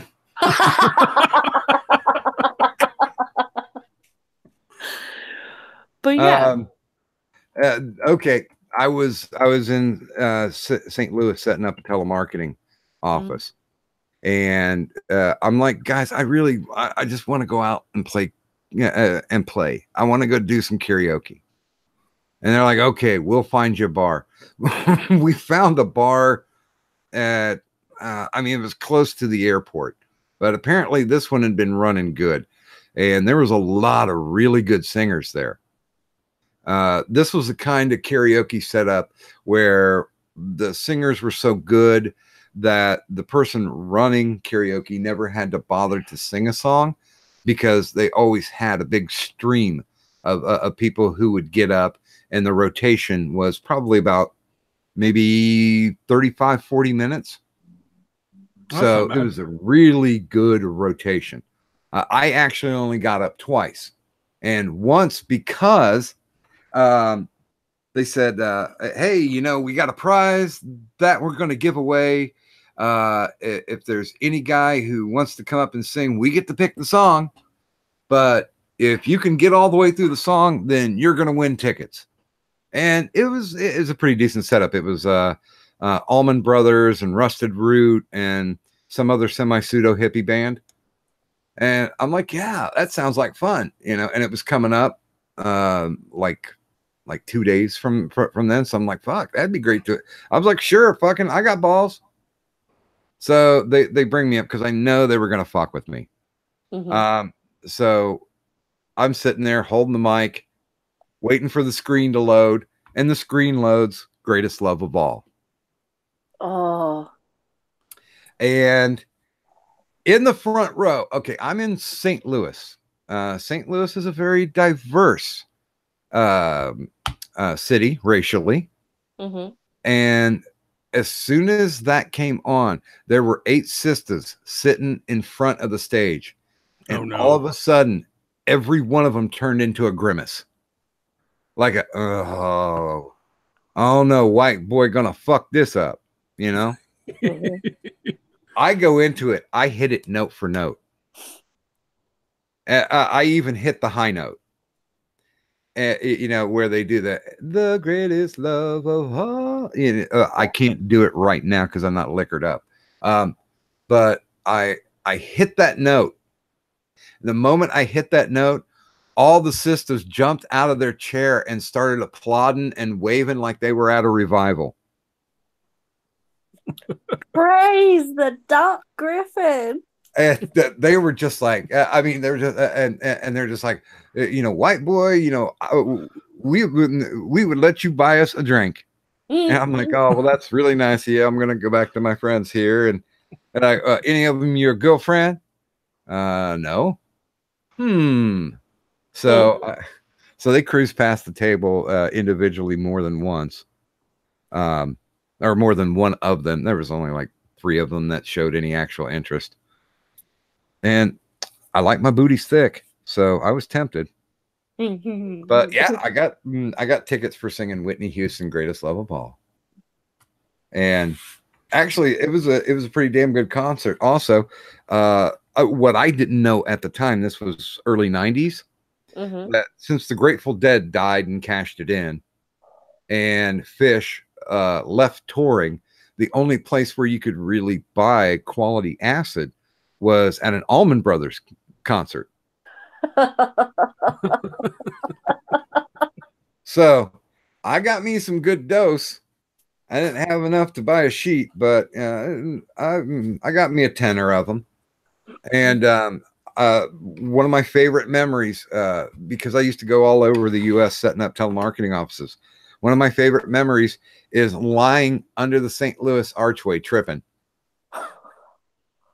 Oh, great. Quips is starting up another widespread karaoke song. Well, oh, wait a minute. I'm not keeping everything down to a minimum. Hold on. I'll pull it up. No worries. So I'm actually going to get out of here, guys. I got to head to bed. But thanks for inviting me on, Doc. It was great talking with you, Kadant. It was great talking with you too, Water Jabber. Hey, it's my pleasure, Water Jabbers. If you're suffering from the insomnia and see us up, jump on in, okay? Well, at this point, it's not insomnia. It's just normal, but we'll do. See you guys. Later. Have a good one. I'm sorry. I'm trying to catch up with the chat here. No worries. I've been keeping an eye on it. Yeah, actually, I've got lowest resolution on the watch page, John Doe, which looks like complete and total shit. But I didn't find that question. Oh, it's not a question. Oh, Autistic Quips is saying just a small town girl oh, living in a lonely world. you know, I have a wrestling buddy friend of mine. He's huge, man. He's like if they hit a fire plug with an enlarged gun, he's thick. I mean, he's oak. And to see this big guy, we took him out to karaoke with us. And we're sitting there drinking, and they're like, you know, do a country song. Okay, so I do a country song. And they're like, do a rock and roll song. Okay, I do a rock and roll song. Do a blues song. Okay. We're like, okay, well, you know, Carl, it's your turn. It's your turn. Get up. You got to do a song. He's like, yeah, I got a song. And he picks Don't Stop Believing. Now, here's the thing about it. He hit every note. Yeah. That brother could sing. And it just it flipped me out. Because we expected, you know, drunk, just a small town girl, you know. But no. Every fucking note. Hit it and quit it. See, one of my favorite things about both Bohemian Rhapsody and Don't Stop Believin' is the fact that even if you can't sing it, everybody else in the bar knows it. So you just go around to them and you get them involved, and it pumps them up, even if you're doing a shitty job. Oh, we used to do that gimmick with Family Tradition. And You Never Even Call Me By My Name. The David Allan Coe song. It's not clicking with me. And I'll hang around as long as you will let me. And I'll never minded standing in the rain. And you don't have to call me darling, darling. You never even call me by my name. Does that You're ring any welcome, bells? chat. You're welcome, chat. We got Doc Griffin to sing. That That was beautiful. Fuck off. you Like, know, how dare you have a really good voice and then on top of that have a really good singing voice? How fucking dare you? well, yeah, but I if it's any consolation, I do actually dance like a 70s Soul Train dancer. Okay, And that is some slight consolation. And But my still, wife, fuck you. my wife has forbidden me to actually do dancing in public. You just sing to her, it'll be fine. It's so funny because actually it was the second date that we went on, and once again it's the whole male thing. You know, you want to impress. We went out to a basically bar type of dinner, and they were doing karaoke there. Mhm. And I was like, well, you know, I'll sing you a song. And she's like, okay. And when when it was my time to come up, I told her that she had to come up with me, so I could sing to her. And the song starts playing, and we slow dance, and I sing the song to her as we're slow dancing. Oh, And on my 50th birthday, she went through as much effort as she could to make sure that I got out and you know, I got my karaoke on. And that was the first song that I did for her again. And the song I was doing was Wonderful Tonight. oh, And, you know, I altered the lyrics, you know, because she has brown hair. So I kind of, you know, I personalized the karaoke song. that you're disgusting. That's so sweet. Okay. You want to hear how much of a real romantic sap that I actually am? Yes. It involves karaoke again. Yes. The place that I used to work before the Strokes hit, it was in a shopping center that had a little hole in the wall bar. Mm-hmm. And every Friday they would do karaoke. And I would go in, and it started off as a lark. They were like, you know, I'm sick and tired of people singing the same shit over and over again. And I was like, well, you know what? I'll make you a bet. I'll make you a bet that you will never hear me do the same song twice. Every night that we come in, whether I'm singing 2 songs or singing 5 songs, I will bet you that I will not duplicate a song. And they're like, okay, bet's on. And it's so funny because it was telemarketing. It was basically a third-party company that took complaint calls for AT&T. So people didn't have a tendency to last long. But some of the people who did actually last, they kept track of it. So they even on my posting the songs that I did, because someone would be like, oh, you sang that song before. And I'm like, all right, fuck you. Look at my Facebook page. You will see every single song that I did. So we were coming up on song number 100, song number 100. And that Friday night, wifey came to the bar too. She actually worked for the place for just a little. She worked for the same place I did for a little bit. She's not the kind of person who can handle that type of telemarketing. So yeah, she didn't last very long either. But on that particular night, Saturday was her birthday. So Friday night, she was excited, and I was being a total dick about things because I was sandbagging, because I'm like, you know, well, maybe for my 100th song, I'll sing my favorite song and just break the streak and just be done with it. And I pretended like I was worrying about what song I would do, when actually the only thing that I was freaking out about was whether or not the disc that I ordered would come in time. Have you ever heard the song Be Mine by what's his name? Michael shit. God damn it. All right, computer, be nice. Here. Let me look this up. David Gray. David Gray? Yeah, his name's David Gray. He's British. And that was one of wifey's favorite songs. As a matter of fact, she dubbed it as our song.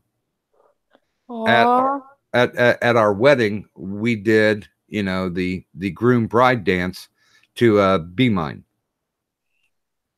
And Okay, well now I have to listen to this song. um, it's a good song. It's pretty damn sappy. But um, I was basically having her under the assumption that I was being a complete shit because I couldn't figure out what I wanted to do Mm-hmm.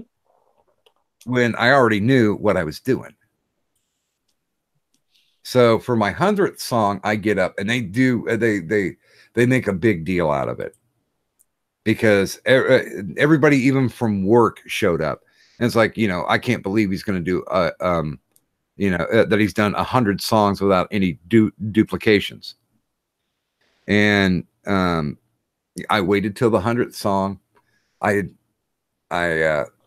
winked at her and I was like, well, you know what? I thought about this and I have a really special song that I want to do. And I got the link. I'll put it in the chat here. So I started into it, and it's funny because I was basically keeping her occupied, so she didn't catch on. I mean, I even had to go up to the KJ and say, "Listen, dude, I know you like to say what the songs are. Don't say what the song is." And I even called her best friend and said, "You might want to come out tonight. This is going to be good."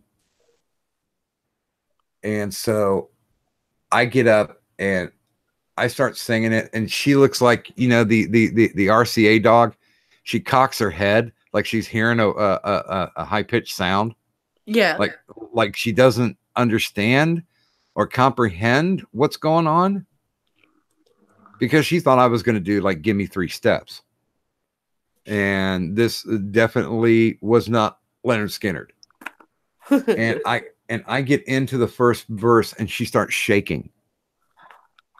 And for the rest of it, I mean, tears are just running down her face. She's trying to hold that damn camera phone and film it. And it does exist on the internet. I did it and she put it up. So it's there, me singing it.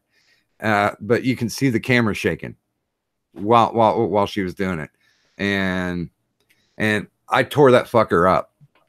And I just walked back. I blew her a kiss once I finished the song and walked back and just said happy birthday. And then she cried all over me.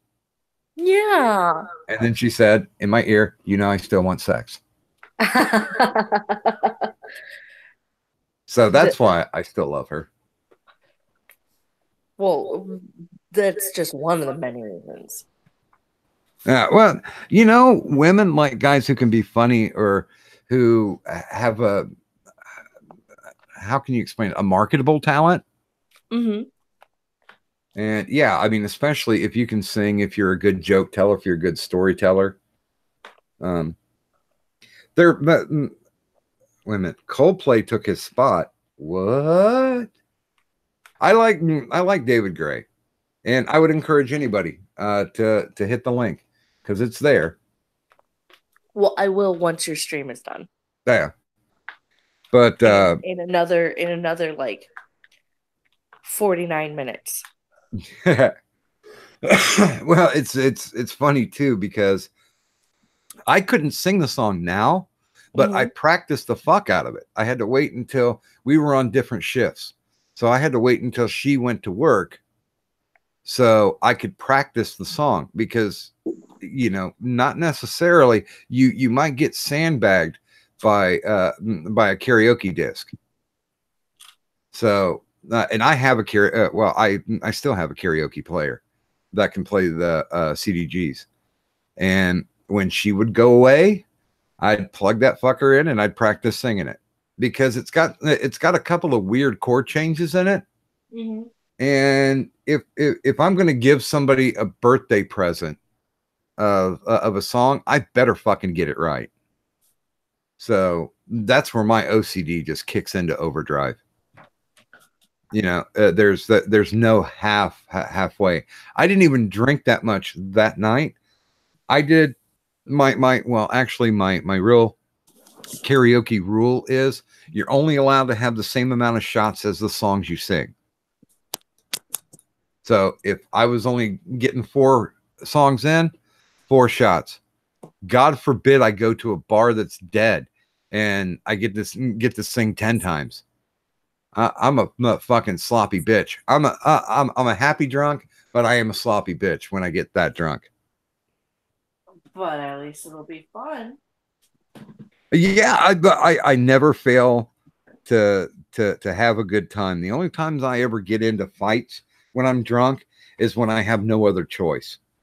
You know, somebody's got my back against the wall, and I'm going to have to dig my way out. See, for me, the only times I get into fights when I'm drunk is if I've gotten drunk from tequila.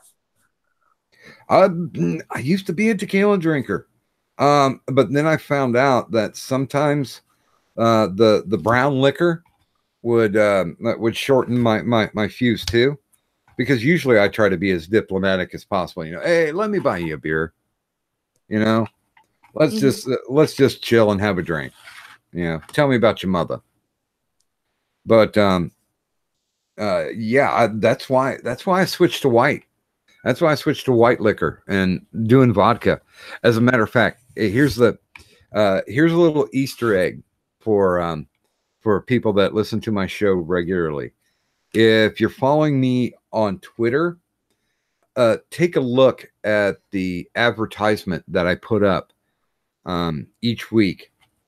Now, I stopped drinking New Amsterdam vodka just because I was sick and tired of them, and they were just like, "Oh yeah, feel free to advertise your shit or our shit on your show. We're still not going to pay you or comp you out in any way. Not even a free bottle of liquor. They gave me a goddamn magnet. They gave me a fucking fridge magnet, and I'm like, are you fucking kidding me? This is the amount of marketing. This is the amount of thought you put in to push your product. No wonder when I pull a bottle off the shelf, it's got dust on it. So now, if I'm switching liquors, you can look at that ad copy and it's real small, but the bottle changes every time I'm drinking something new. Oh, just a little Easter egg, a little bit of fun, so you guys know what I'm drinking that week. I think it's going to be. I think I'm drinking actually white whiskey next week. I don't know. It depends on how long the Smirnoff's sour watermelon vodka holds off. Oh, but yeah, I guess I can chill for just a second. We do have all of October booked now. There was someone that I wanted to get on, but like I said, I got somebody just as fascinating to me that filled it up and booked, slot number 5. Because, thank you, October. I have 5 Tuesdays to fill up. Coming on the 2nd is going to be comic book writer Mike Barron. He has literally written for every major company. He's also a 2-time Eisner Award winner. So this guy ain't no joke. Right now, he's writing a really cool book series. It's kind of noir, but the lead character is a biker. Huh. And it's a really neat premise. I have yet to be able to read any of the books, but I have read, here's a free sample on Amazon. Read it here. Yeah. And I'm intrigued enough to where I want to get the books. Then on the 9th, we've got B-movie director Jim Wynorski coming on. Oh, that's cool. If you don't know who Jim is, he's the guy who created and directed Chopping Mall back in the 80s. If you haven't seen that movie, you really need to see that movie. If you want to talk about the epitome of of campy 80s slashers. That should be right up in the top 10. It even beats My Bloody Valentine or April Fool's Day. He also did the Munchie movie series, the E.T. ripoff. And actually Gulf City had him on. Played both movies, Munchie and Munchie Strikes Back, and they were just frightened. He also did Deathstalker 2. He also did a little movie called Return of the Swamp Thing, which actually was better than Wes Craven's Swamp Thing. And well, yeah, he does direct DVD movies like their TNA movies. He did the two that I always cite are The Witches of Brestwick and the Bear Wench Project. Okay. So we're going to have him on. This one's going to be an interesting interview because there's a couple of BTS things. There's things that I'm not allowed to talk about because they're in litigation. Okay. Now, this isn't a Kavanaugh thing. You know, they're not accusing him of rape or anything. This is purely legal business. Yeah. So won't be able to talk about certain things that really kind of made me sad. Filling that prized slot on the 16th will be Justin Smith. You guys might know him as Ghastly. Yep. The creator and runner of Gulf City. We did have him on Rolling with Sisyphus, but things have kind of changed, and honestly, you could talk for hours with Justin. You know, he writes, he directs, he does the actual art for Gulf City, and you know, well, up until just recently, he was, you know, one of the co-motivating driving forces for Gulf City. And we're going to talk a little bit about that, but not in the way people think. But yes, those of you guys who want to know any dirt, well, you're really not going to get it, but you will get information about what happens when, you know, a split like that happens. So, because I'm sure anybody who's a Gulf City fan already knows the fact that, you know, AP is no longer doing it. Yeah.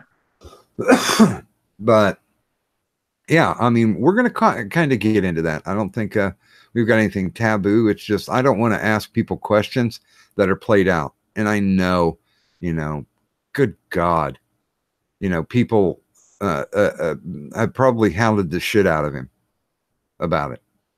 I never did. I'm like, you know what? None of my business. I heard his explanation when he was on the Fright Power Hour. I heard AP's explanation on Blunt Stream. That's good enough for me. Time to move on. Yeah. Let's see. After that, we're going to have my pal, my buddy, The Killing Joke.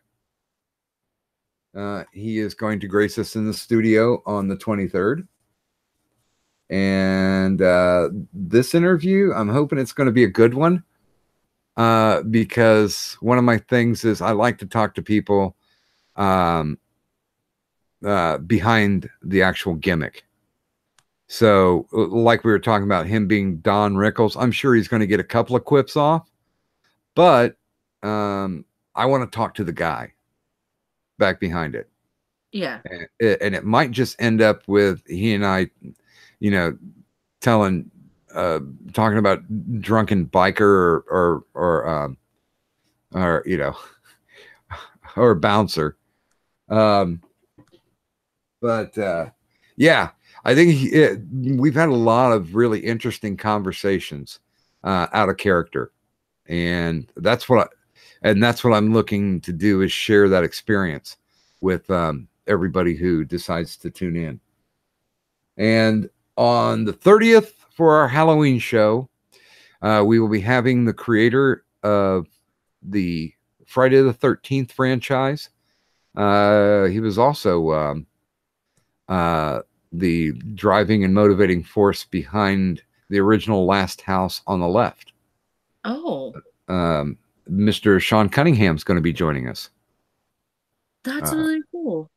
Yeah, it's so funny because he was such a hard get because he's still a producer. So I mean, he actually flies out to places to check the locations. He's always invited to film festivals, and it's been a bear to be able to figure out when he can drop in. And the one thing I didn't want to do was ask him if he wants to do the Halloween show. He pulled out his calendar and he's like, yeah, well, the 30th is open. And I'm like, done. That's I really will. cool. Yeah, I will have the adult beverages sitting right there, hot or cold. I will make sure that couch has been dry cleaned, and we'll sit tight and have a good time. So yeah, I mean, I was blown away that the date that I wanted, and I was like, I'm never going to get it. And I thought, to be honest with you, I was never going to get Sean Cunningham. I had a friend run Interference, and I actually got his direct office number and talked to him. That's the same way that happened with Gerald Casale. Dude gave me a phone number and said, yeah, this is Gerald Casale's phone number. And I'm like, bullshit. He's like, bullshit, nothing. I'm sorry, what? No, I think that's entertaining. Yeah. Oh, God. Tennessee wants to come in. Wait a minute. Are you sober, Tennessee? Tennessee. Oh, well, it doesn't matter. Just link them. You only got like a half hour. So, yeah. But I don't know, man. He's a force of nature. He could do a lot of damage in a half hour. Nah, he's good. He's a good boy. Okay, well, you got Cadet vouching for you, so I really can't say no. Oh, you could totally say no. This is your show. This is just a ramble stream. I see in some. It belongs to you, the people.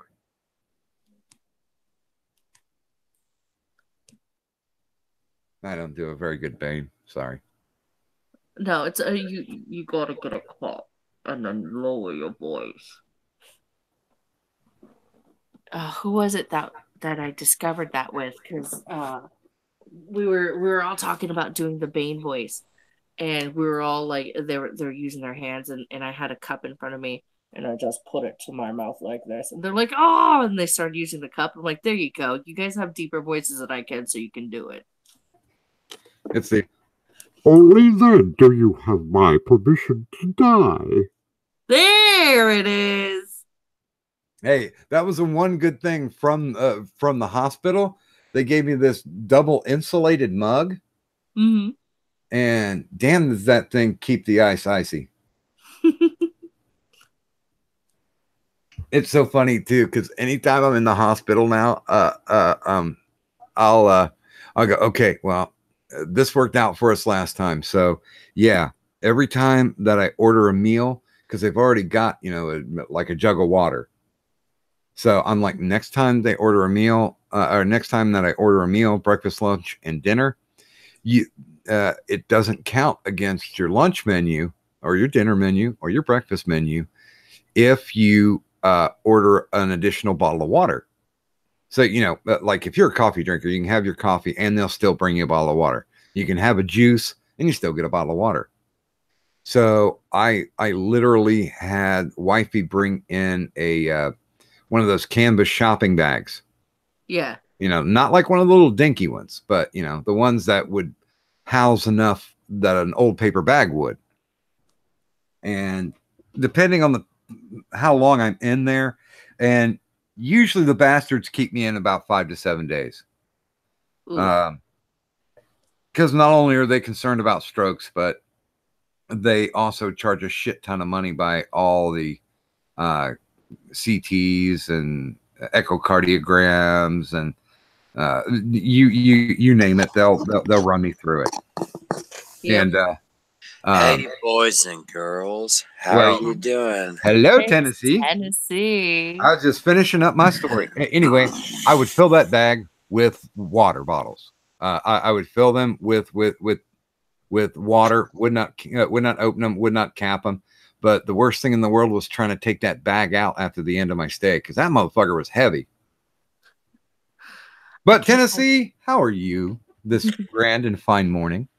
I'm an insomniac like y'all are, but I happen to be drinking, so it is what it is. Yes.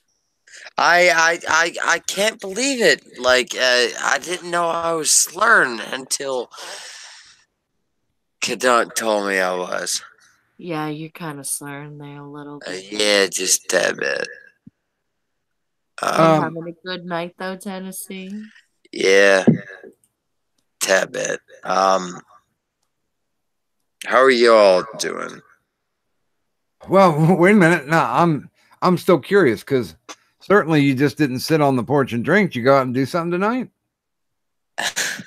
I did enough, apparently. What do you mean? It is what it is. I'm here, so hi. Young man, what were you doing this evening? Who were you doing this evening? Oh, better question.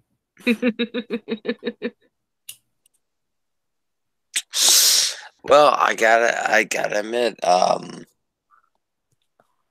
just did my thing and said my things and everything else. I'm not talking about me. I'm talking about y'all. Like, you ain't gotta give me that much leadway. Yeah, What are y'all but been doing? but you got to go out and drink. We're leading boring lives on a fucking Saturday night. Mm. Yeah, I was playing designated driver earlier, so God could not. Yeah. But so yeah, we need to live vicariously through other people's lives. Oh, through me, basically. Well, tonight, yeah. And Well, and- we invited had a little bit of a conversation on a drunken stream. were you on Addie's stream? Kadon's boyfriend was invited on. oh, he wasn't even home most of the day.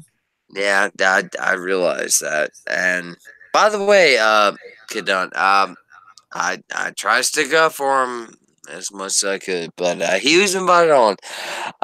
We had Irate Bear on the stream, and we were talking about the differences between. Sorry, I'm popping my back right now. We had a difference between getting out of the Marine Corps or getting out of the military versus U.S. versus UK. Mm-hmm. I like how that works out. So, yeah, we had a decent conversation. Irate Bear was there. It's on Sir Adamantino's channel. That's what I was gonna say. Sounds like Addie. Yeah, it was good. It was a good conversation. Well, that's good. We had a lot of questions. Anti-Hero got the link, but he was busy. So, well, no, now I'm here. He blew me off tonight too. So, Well, Yeah, he couldn't because his housemates were. He had said in your chat too. He would have if his housemates weren't all asleep, and it was hard for him to find a quiet spot. no, I'm thinking he had some lewds of a girl that he really liked, and he'd rather spend time with Mr. Hand. Well, I mean, I'm not saying who that person is. I have nothing bad to say against little anti-hero, but I have a lot of bad things to say against him on that stream that I was currently on, and he got the link and he wasn't there, so it is what it is. Kadant, Yes. don't fall in love with the fake prince. Okay. That's all I gotta say to you. Okay. I think you're smart in that, and I think you're better than that. But do what you gotta do, baby girl. Well, all right. If this is gonna be getting brought up like this, I'm gonna just let you know. Of course. I'm pretty smart, and once I got the information I need, I do my research. Well, me personally, I don't know whatever the fuck you're going through or whatever your current state of affairs is, but me personally, Tennessee Marine, until I get the answers from anti-hero that I want to get, I think you're fucking retarded. Wait, who's retarded? Are you talking Kadun's retarded or No, Anti-Hero? no, 100% Kadun's retarded for trying to date him or trying to be with him. Because you don't have answers? Yeah. Okay, well, hit him up in DMs. I'm sure he'll give you whatever answers you want. I don't need to have. I have my answers. Cool. Well, I wish y'all nothing but the best.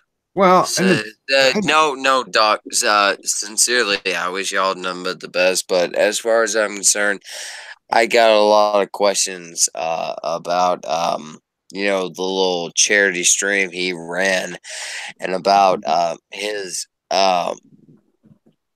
general discharge and everything else. So you know what? I'm not trying to bring drama to your stream, Doc. But you know what?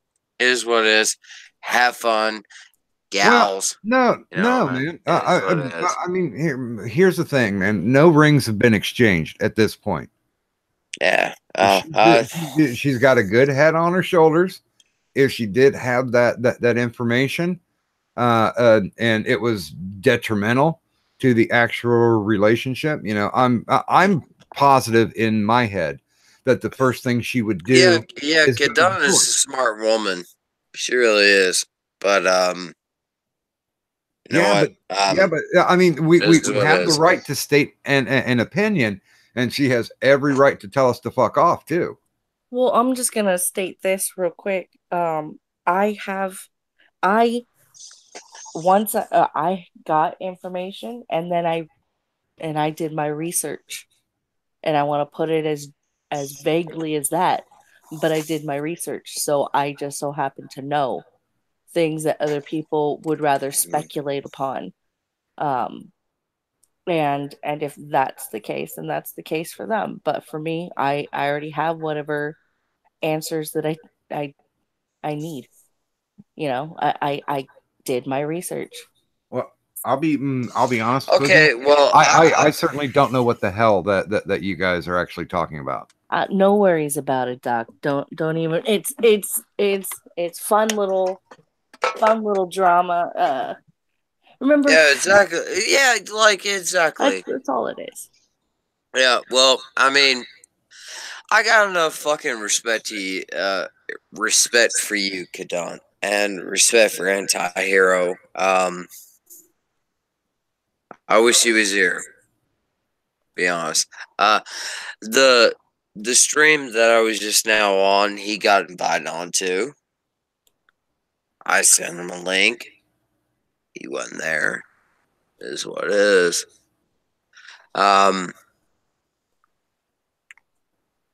Kadon? Yes. You're a smart woman. I am. Yeah. I'm a lot smarter than what I think I'm getting credit for. Yeah. You can do and think whatever you want to.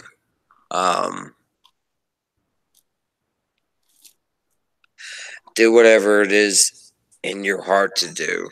And regardless of the fallout, I'll still be your friend. I'll still be his. So, is what it is. Yeah, I'm still really interested. Is there any type of brief synopsis on this? You know what? That can You know be what? To given be without honest, swerving? you know what? To be honest, like I fucking like Anti-Hero and I like Kadant, but I think they're both fucking retarded for dating. To be fair, like that's just my 2 cents. I think they're both fucking stupid for fucking dating and like trying to be like dating across the United States. But you know what? Let them do whatever the fuck they want to do. So wait, you're against long distance relationships? Yeah, 100%, 100%. Okay. Like no, fuck that shit. Unless you are absolutely guaranteed to marry that person, you shouldn't be dating. But I mean, that's just my 2 cents. And I like Kadant, I like Anti-Hero, but I think they're both fucking retarded for doing what they're doing. God, I wouldn't have got laid until I was 26 if I followed that rule. Fuck that, man. Fair enough. I need me sums. Well, people, let adults do what the fuck they want to do, I guess. And Kadant, I mean that with the utmost respect. So No worries. No worries at all. And the distance thing is definitely temporary. I think y'all are both fucking retarded, and I think that I like, yeah, I really do. I would say this if Anti-Hero was here. I think y'all are both fucking retarded. I think this is stupid, and y'all are both gonna hurt each other a lot. But hey, do whatever fuck y'all want to do. Who cares? Well, right? Okay. Now I'm interested because of like when Sinatra Says and Aiden Paladin were dating. Yeah. Well, it was technically a long distance. I'm gonna mute, and you can go ahead and talk. No, I'm asking you because you knew that was going on. Did you think that was a mistake for them to do that? Because it technically was, there's at least a state line separating them. So it was long distance.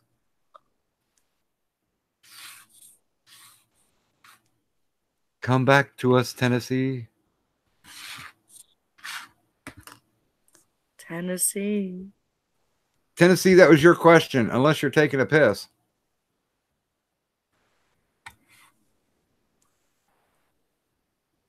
But well, come on. I mean, also very nearly viral and Day is Dead.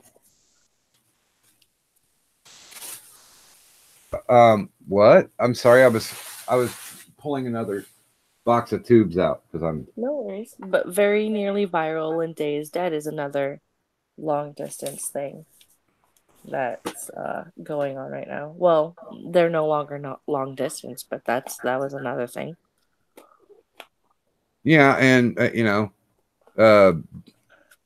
Geek Thulu and his right hand, that was dating long distance because it was hard to reach.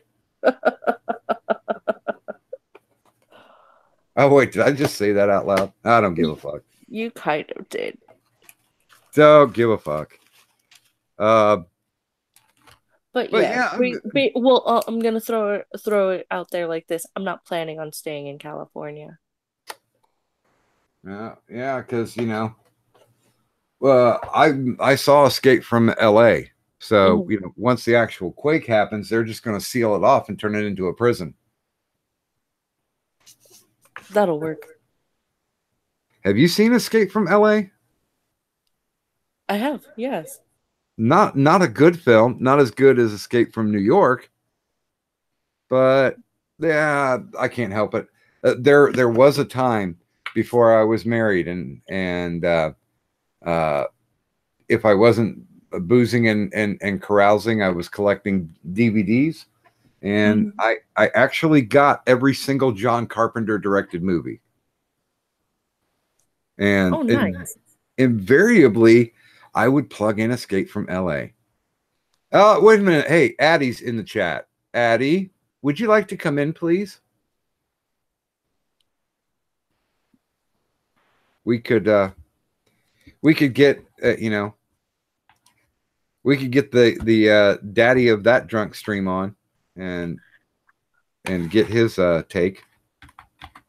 You know what? I have to back up here for just a minute. What I miss? He No, was I was taking a piss. A lot. yeah, you were taking A a lot. piss. No, the only thing that I was asking was, did you feel the same way when Sinatra Says and Aiden Paladin were dating? Oh, me? Yeah.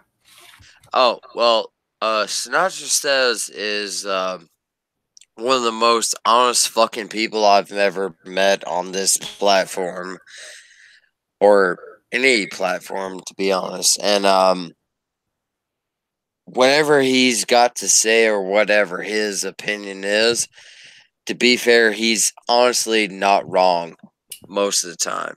So I don't know what Sinatra Says has shit to do with what I'm talking about, but Because he and Aiden Paladin had a long distance relationship.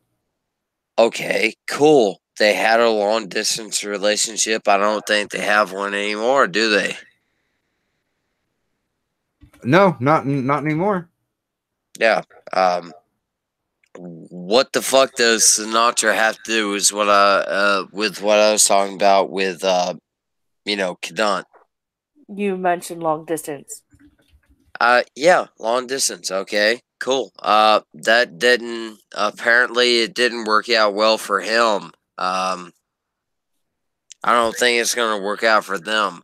With Kadant and Anti-Hero. Next question.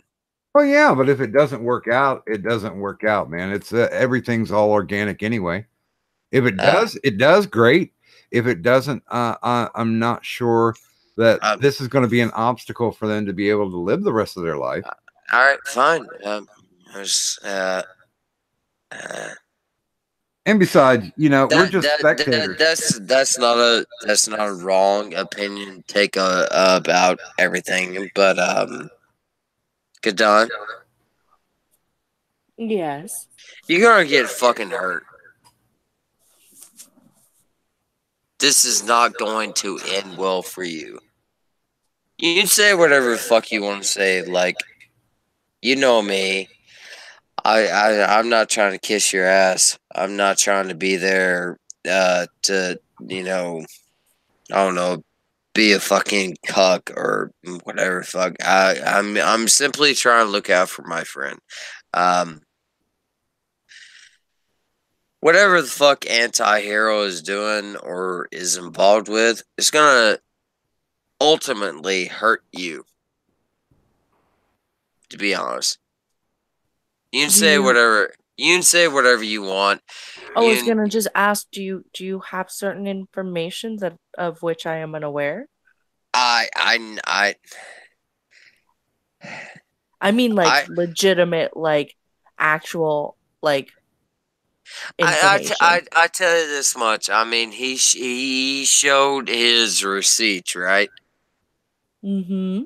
And he shows DD 214, right? Mm-hmm. He got kicked out. Mm-hmm. Under pattern of misconduct and all that type shit, right? Mm-hmm.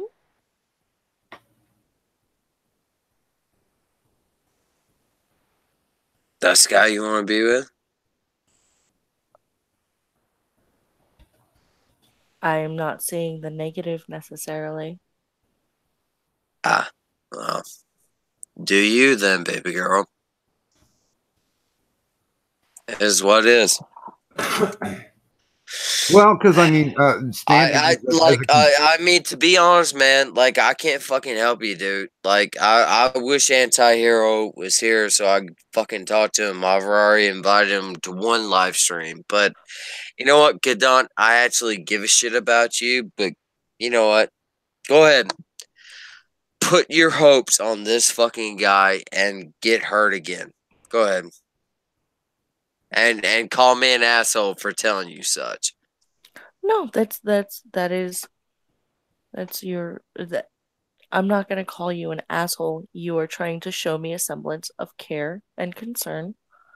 Yeah, I But I'm actually, also trying to actually, reassure you that I did my research. I give a shit about you, and I promise you, I don't hate the guy that you care about, but from the outside looking in, it's not a guy you should. God damn it! I wish Anti-Hero was here. That's not a guy I would give a shit about. I think you deserve better, and if you fucking put all of your chips on him, I think you got fucked up. So Well, but and honestly, at this point, I don't think Cadunt is settling for Anti-Hero. It's a fairly new relationship, right? well, I mean, if she puts all of her fucking horses on him, I think she fucked up a lot. I wish Anti-Hero was here, to be honest. I really fucking do, because I got a lot of fucking questions for that dude. Well, yeah, but still, I mean, he's only under the obligation to answer any real deep questions coming. Dude, from he's people got that are in invited. this Dude, relationship. he's got invited to at least 2 fucking streams, and you know what? After the whole Brockus and fucking Cadunt and fucking you know what, Zell and everything else type shit, I actually give a shit about Cadunt. I actually do give a shit about you. Well, I What? appreciate that. Well, I appreciate that. You appreciate that. I saw his DD214, and I have some goddamn questions. That's why I invited him on a stream when it is actually fucking relevant. Well, yeah, but technically, he doesn't owe you anything as far as dude, he explaining doesn't know me himself. shit. Well, Yeah, hold on. The only person that he owes that explanation to is in this room right now, and if she's been given that information and given the explanations, that's the only person that he really needs to justify himself. You know what? To be honest, I think that the person that I care about, Cadunt. Yes. I care about you, and I care about Anti-Hero. To be honest, I fucking think that some things were said that were not fucking truthful. To be honest, I could give a shit less about trying to get in your panties, Cadunt. I actually give a shit about you as a person. Addie, and I just think welcome to the show. Hi, Doc. Hi, Cadunt. Hey, Tennessee. Long time no see. Yeah, right. So, yes, I just have to ask, Sir Adamantine, are you looking to get into Cadunt's panties? Nope. Obviously, Adamantine he wants to get in my panties or my underwear, rather. Well, then wear something interesting, if you choose to wear underwear at all.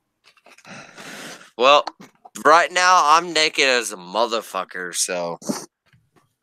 So wait, is that an invitation then for Addie or what? Well, no, it's not. It's not an invitation for anybody. It's just a simple fact of the matter. Uh-huh. No, we've already spent hours talking dirty to each other. Okay, go ahead and talk. Go ahead. God damn it, you cunt. Me?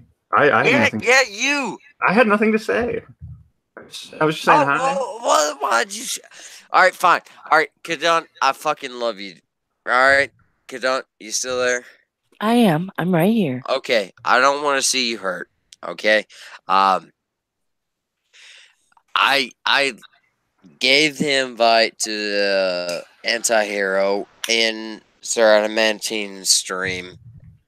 many hours ago. He didn't show up.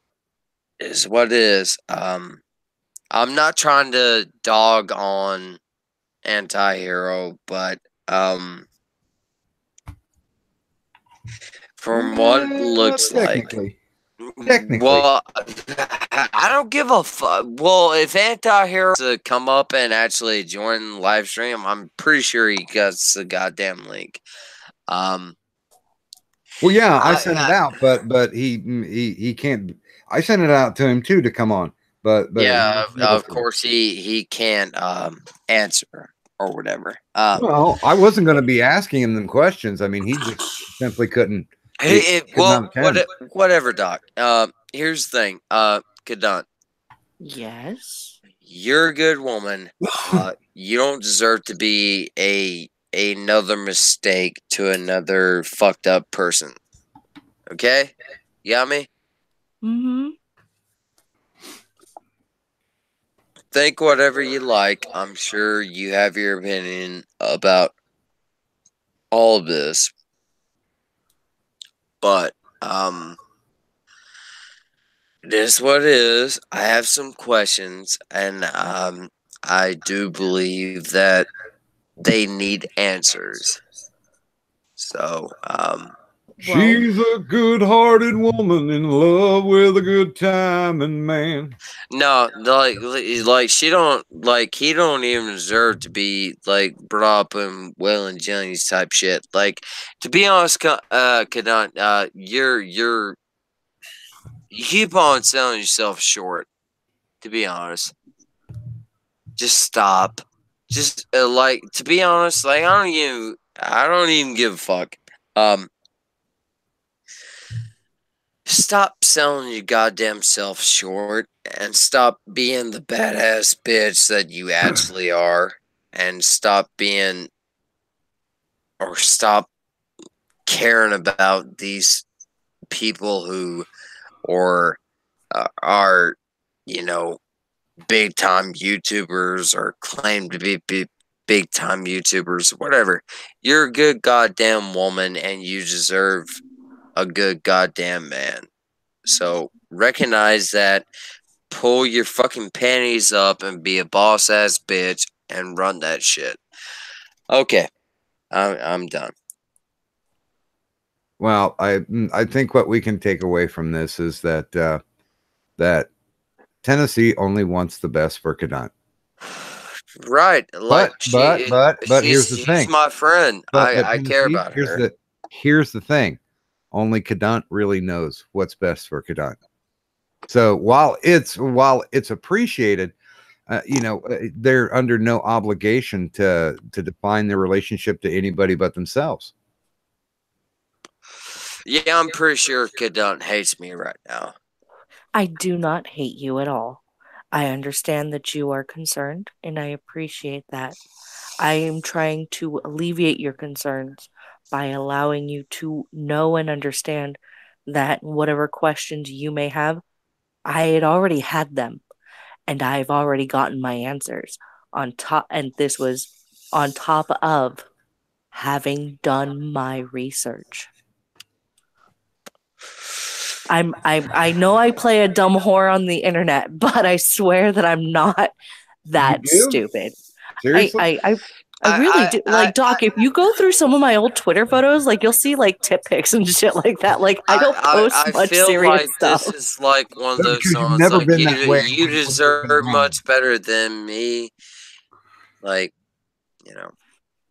No, I'll say this up front. You've never been that way when you've been around me. I mean, I know everybody runs a gimmick when they're on the internet, but I've always found you to be genuine. I mean, that's why the door is always open anytime you want to come in. Well, it's one of those things, like with you, Doc. First off, you got me during my insomnia time, so it's a lot less of me just like playing to a crowd and just me being able to just be me. All right. Well, I like that. Well, I like the honesty. What does Sir Adamantine got to say? I have to say they were discussing this earlier on my stream. I purposefully wasn't listening because I have no interest in being involved or taking a side. The only thing I know is it seems a bit of a shame. You were, I guess, for simplicity's sake, Kadent, I'll say your group. I've met you all fairly recently, and I like you all, and I don't care to be involved. Well, actually, I think the more important question is, what were you drinking tonight? Oddly enough, I did not drink at all tonight. Oh my God! Although you can tell with Tennessee, my influence still remains. Your sphere of influence is still under your control. Yeah, I got the Marine. I chose to drink, cunt. Don't try it. Don't ruin my fun. Okay, go ahead. Keep on talking. That's all I had. By the way, since you are on here, everybody who's on a Ramble stream is obligated to plug their shit. I think I know everyone in your chat, and they show up in my chat, so there's no need. Well, no, but you know, I get more rewatches than I actually do live stream watches. So fair enough. If you want to see a bunch of drunkenness and sexual harassment and other classy things, I stream on Saturday afternoons that generally go till, well, this one ended right before I came on here. So, and would you oblige by possibly dropping a link? I can do that. Because links last forever too.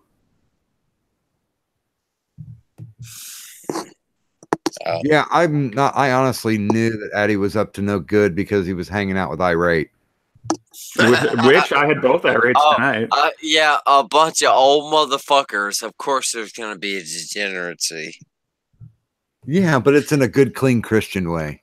Yeah, well, apparently I'm drunk. Maybe just a little bit. Maybe just a little bit. So, you know what? I'm more honest than I happen to be on most live streams. Doc? Yes, sir. You're a good fucking dude. I actually do give a shit about you. And even though I'm not able to currently help you out, I'm glad you got a new laptop or whatever the fuck it is. Dude, I was totally blown away. I honestly thought we'd be scratching and clawing because I was going to end it in a month. I was going to let it run 30 days. Let me ask you something, Doc. Do you have Patreon? Yeah. All right. Yeah, I do, and I have my 3 levels. Yeah, you know what? Good to know. Good to know. Kadent. Yes.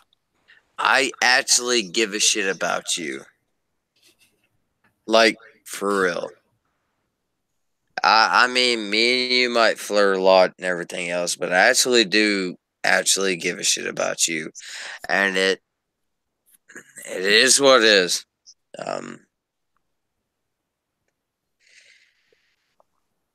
I think that you deserve better than whatever you're involved in. Does that make sense? Mm-hmm. That does make sense. Okay.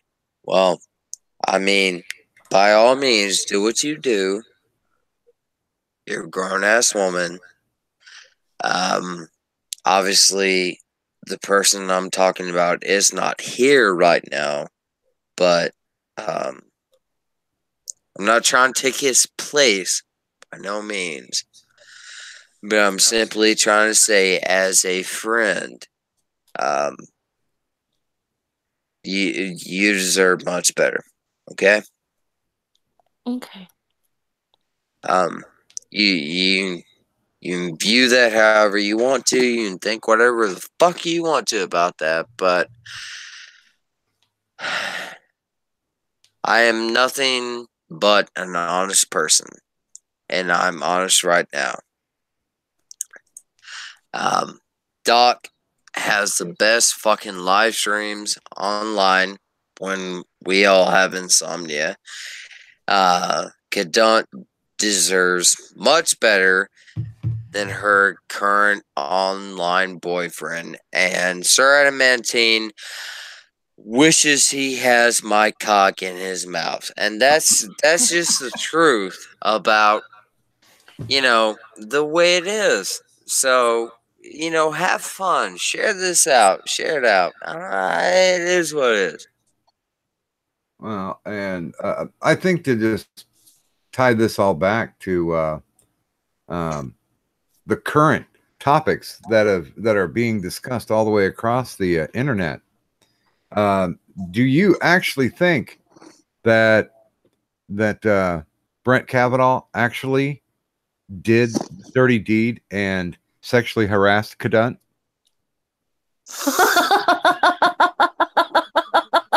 What? Because she's ancient. She's ancient, There bro. was a twist at the end of that question. yeah, it's never going to be what you expect, but it would be great to like, I mean, let's go WWF with these Senate hearings now. Let's just throw down and have people start ripping their shirts open. And By the way, thank you, Will. I appreciate your concern for me in the live chat. Well, if Will appreciates you, then you've made it big time. You are an e-celeb now. Oh God, fuck you and suck my dick. That was to you, Adamantine. Yeah, because I was going to say I'd be at the back of the line because the line has already started. Yeah, well, apparently there is a line, but yeah, I appreciate it, Will. Wait a minute, did you just dox somebody on my stream? Who? What? Did he just dox somebody on my stream? Oh No, he said Willie Stenchever. William Stenchever. Yeah, In the that's chat. I'm fucking with you guys. God damn. By the way, I don't know if Kavanaugh sexually harassed Cadunt, but William just did. Did he? Wait, what? But he hates me. You know what? At the end of the day, guess what? I'm still the motherfucking Supreme Court nominee, bitch. Dude, and I'll say this to William. Even if she is a chunky cat lady, that's one more lady than you've ever had. Oh God!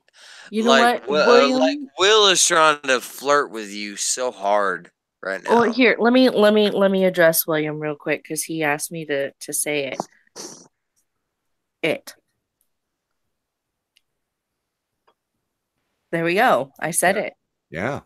And no, John Doe, I haven't gotten the computer yet because of the fact that waiting for funds to transfer from GoFundMe to the bank account takes 3 to 5 business days. So they promised that it would be there for the 6th. So I won't have a new rig probably set up until I do the interview with Justin.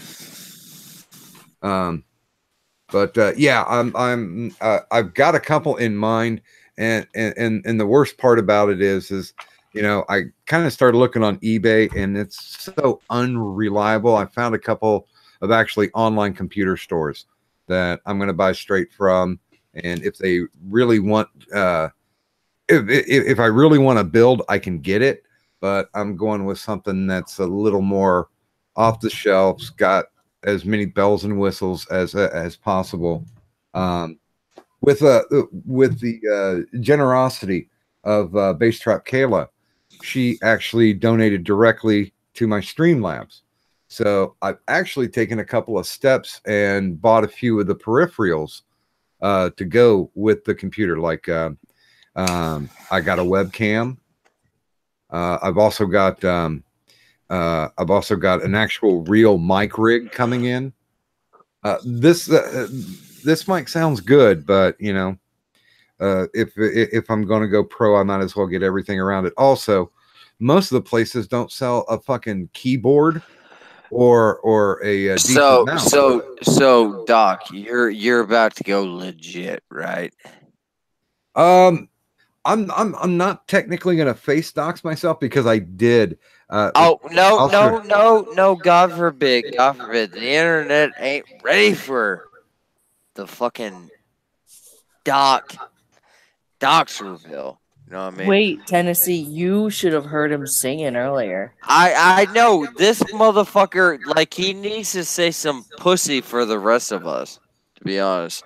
Hey, I'm a Like, serial yeah, monogamous, no, man. shut up, Doc. Shut up, Doc. I'm trying to, and I'm trying to put you up. All right, fine. This motherfucker right here, he ain't gonna dox his face, right? But he will continue to give you good content, especially for y'all insomniacs like me and like Sarah Mantine and Kadant and people like us. So guess what? At the end of the day, even though that boy kind of looks kind of fucking pretty, guess what? At the end of the day, he looks better than all of y'all. He looks better than y'all. All of y'all. Well, So you better subscribe. You better like. You better hit that notification icon because at the end of the day, you never know. You never fucking know when Doc might go live. And that's the Doc. That's the Doc in the house with the fucking stethoscope and the fucking little heart meter and everything else. He's taking our temperature. He's taking our blood pressure. Come on, you got him. You got him right here on live. oh, brother, I got a catheter tube too, and I'm not afraid to use it. I Thank put you you. up so much, and then you just brought me down. Oh, So Doc, is it about cuddling time with your wife? I believe it is. I didn't know if we needed to broach any additional subject with our most recent guest, Sir Adamantine, but I did want to make sure. Well, that I mean, here's the end of the story. Sir Adamantine loves my dick. End of story. This is true. Well, yeah, but that's okay. But it'll never work out because Tennessee, you're having a long-term relationship with Addie. Well, you know what? Honestly, I'm gonna fuck bitches in different parts of the world, and I'm gonna come back, and I'm still gonna fucking wish I was gay just so that way I could fuck him for one day. Well, I mean, since you're going down this road, Tennessee, you do have to tell them that best compliment that you occasionally tell me. Well, I mean, all right, fine. If I was gay and he was, he had the right parts, I'd marry him tomorrow. Those two things kind of reverse themselves, by the way. Yeah. If he, all right, fine. If Sir Adamantine had a pussy, I'd marry that bitch tomorrow. But he's not looking for a long-term relationship. No, at this point. because Sir Adamantine is a man whore just like I am. So we always just get laid and we have fun. That's it. I seriously would love to see you two go out bar hopping and Oh God, we would and fuck have Addie be everybody. and have Addie be your wingman. Oh God, for he the would be straight the bars. He And then would when you go to be the gay best. bars, He yeah, would be the Tennessee- best. He would be the best wingman ever. well, hold I on. Hold on. guarantee wait, I get laid. Hold on. I haven't gotten the whole thing out. When you go to the straight bars, Addie is your wingman. But when you go to the gay bars, you have to be Addie's wingman. I would do it. But to be honest, I'm pretty sure Huh? if I was Addie's wingman at the gay bars, they would want to fuck me and not him. To be fair. You cannot shirk your responsibility as a wingman. Hey, remember, Tennessee, I'm tall. Yeah, you're tall, but I'm better looking. Cunt. You don't know that. I'm better looking. You know that cunt. Well, he is a pretty boy, Addie. Mm-hmm. And he hasn't got shit to say. At that point, Doc Griffin, my man, my host of the show, It's time to close it out. Oh my God, it's turned into the Tennessee Marine Variety Hour again. Oh God damn it! Shut up, cunt. Yeah, I would tune in. I would. I will never be a fucking content creator. God forbid. Hey, every so often, Addie could drop in as your co-host. I'd drop in as a co-host. Well, Addy would drop in, but he would only drop in so long as my cock was out. And is there a problem with that though? Well, I mean, if we're gonna be on Plexstorm or YouTube, it might depend. Hey, as long as you keep the cameras off, you should be fine. Right. All right. Well, fly your happy ass down. Disky said this has now turned into the Blue Oyster Bar. Oh, I hope, Blue I hope Oyster. at least 10 people out there get that reference. Hey, come on. All of y'all are old enough to remember this. Blue Oyster, fucking Don't Fear the Reaper. Come on. No, not Blue Oyster Cult. Blue Oyster Bar. No, come on, Blue Oyster Cult. Don't Fear the Reaper. Come on, man. You remember this. No, but people feared the Blue Oyster Bar in the Police Academy series. No, Are you going to break out into song again, Tennessee? Don't fear the Reaper. Yeah, come on, cunt. You know this shit, yo, motherfuckers. I think I preferred your rendition of the same. God damn it. I love you, cunts. I love you. I love you with all my heart, and I give you hugs right now. Doc, shut down. Well, I do have to read the Diskies. It's Police Academy, Tennessee. God damn it. That's kind of worth it. Yeah. I might actually hold off until 6 if Disky wants to come in too. Oh, Disky. Get your bitch ass in here. Disky. Come on, I love you, cunt. Alright. Come on, cunt. I would reset the clock because I know my wife likes to sleep like 10 hours and she just went to bed about 4 hours ago. Doc, it's your wife though. Oh yeah. Yeah. All right. Well. You know what? On that point, we gotta go, folks. Doc has to, you know what? Smash fucking guts and do his husbandly duties. On that point, we gotta go. Doc, fucking end it. We out. Hey, I already took my teeth out, so I'm ready to do what I have to do. Hey. And ladies and gentlemen, thank you very much for joining us for another morning of rambling. Doc, the teeth are the best part. Huh? Nothing. No, dude, don't interrupt him. Let him smash guts and lick his woman's fucking pussy. Bye, bitch. He said the teeth are the best part. Bye, bitch. Well, lick your woman's pussy and tune in to Doc. God damn it. Well, she's got fibro.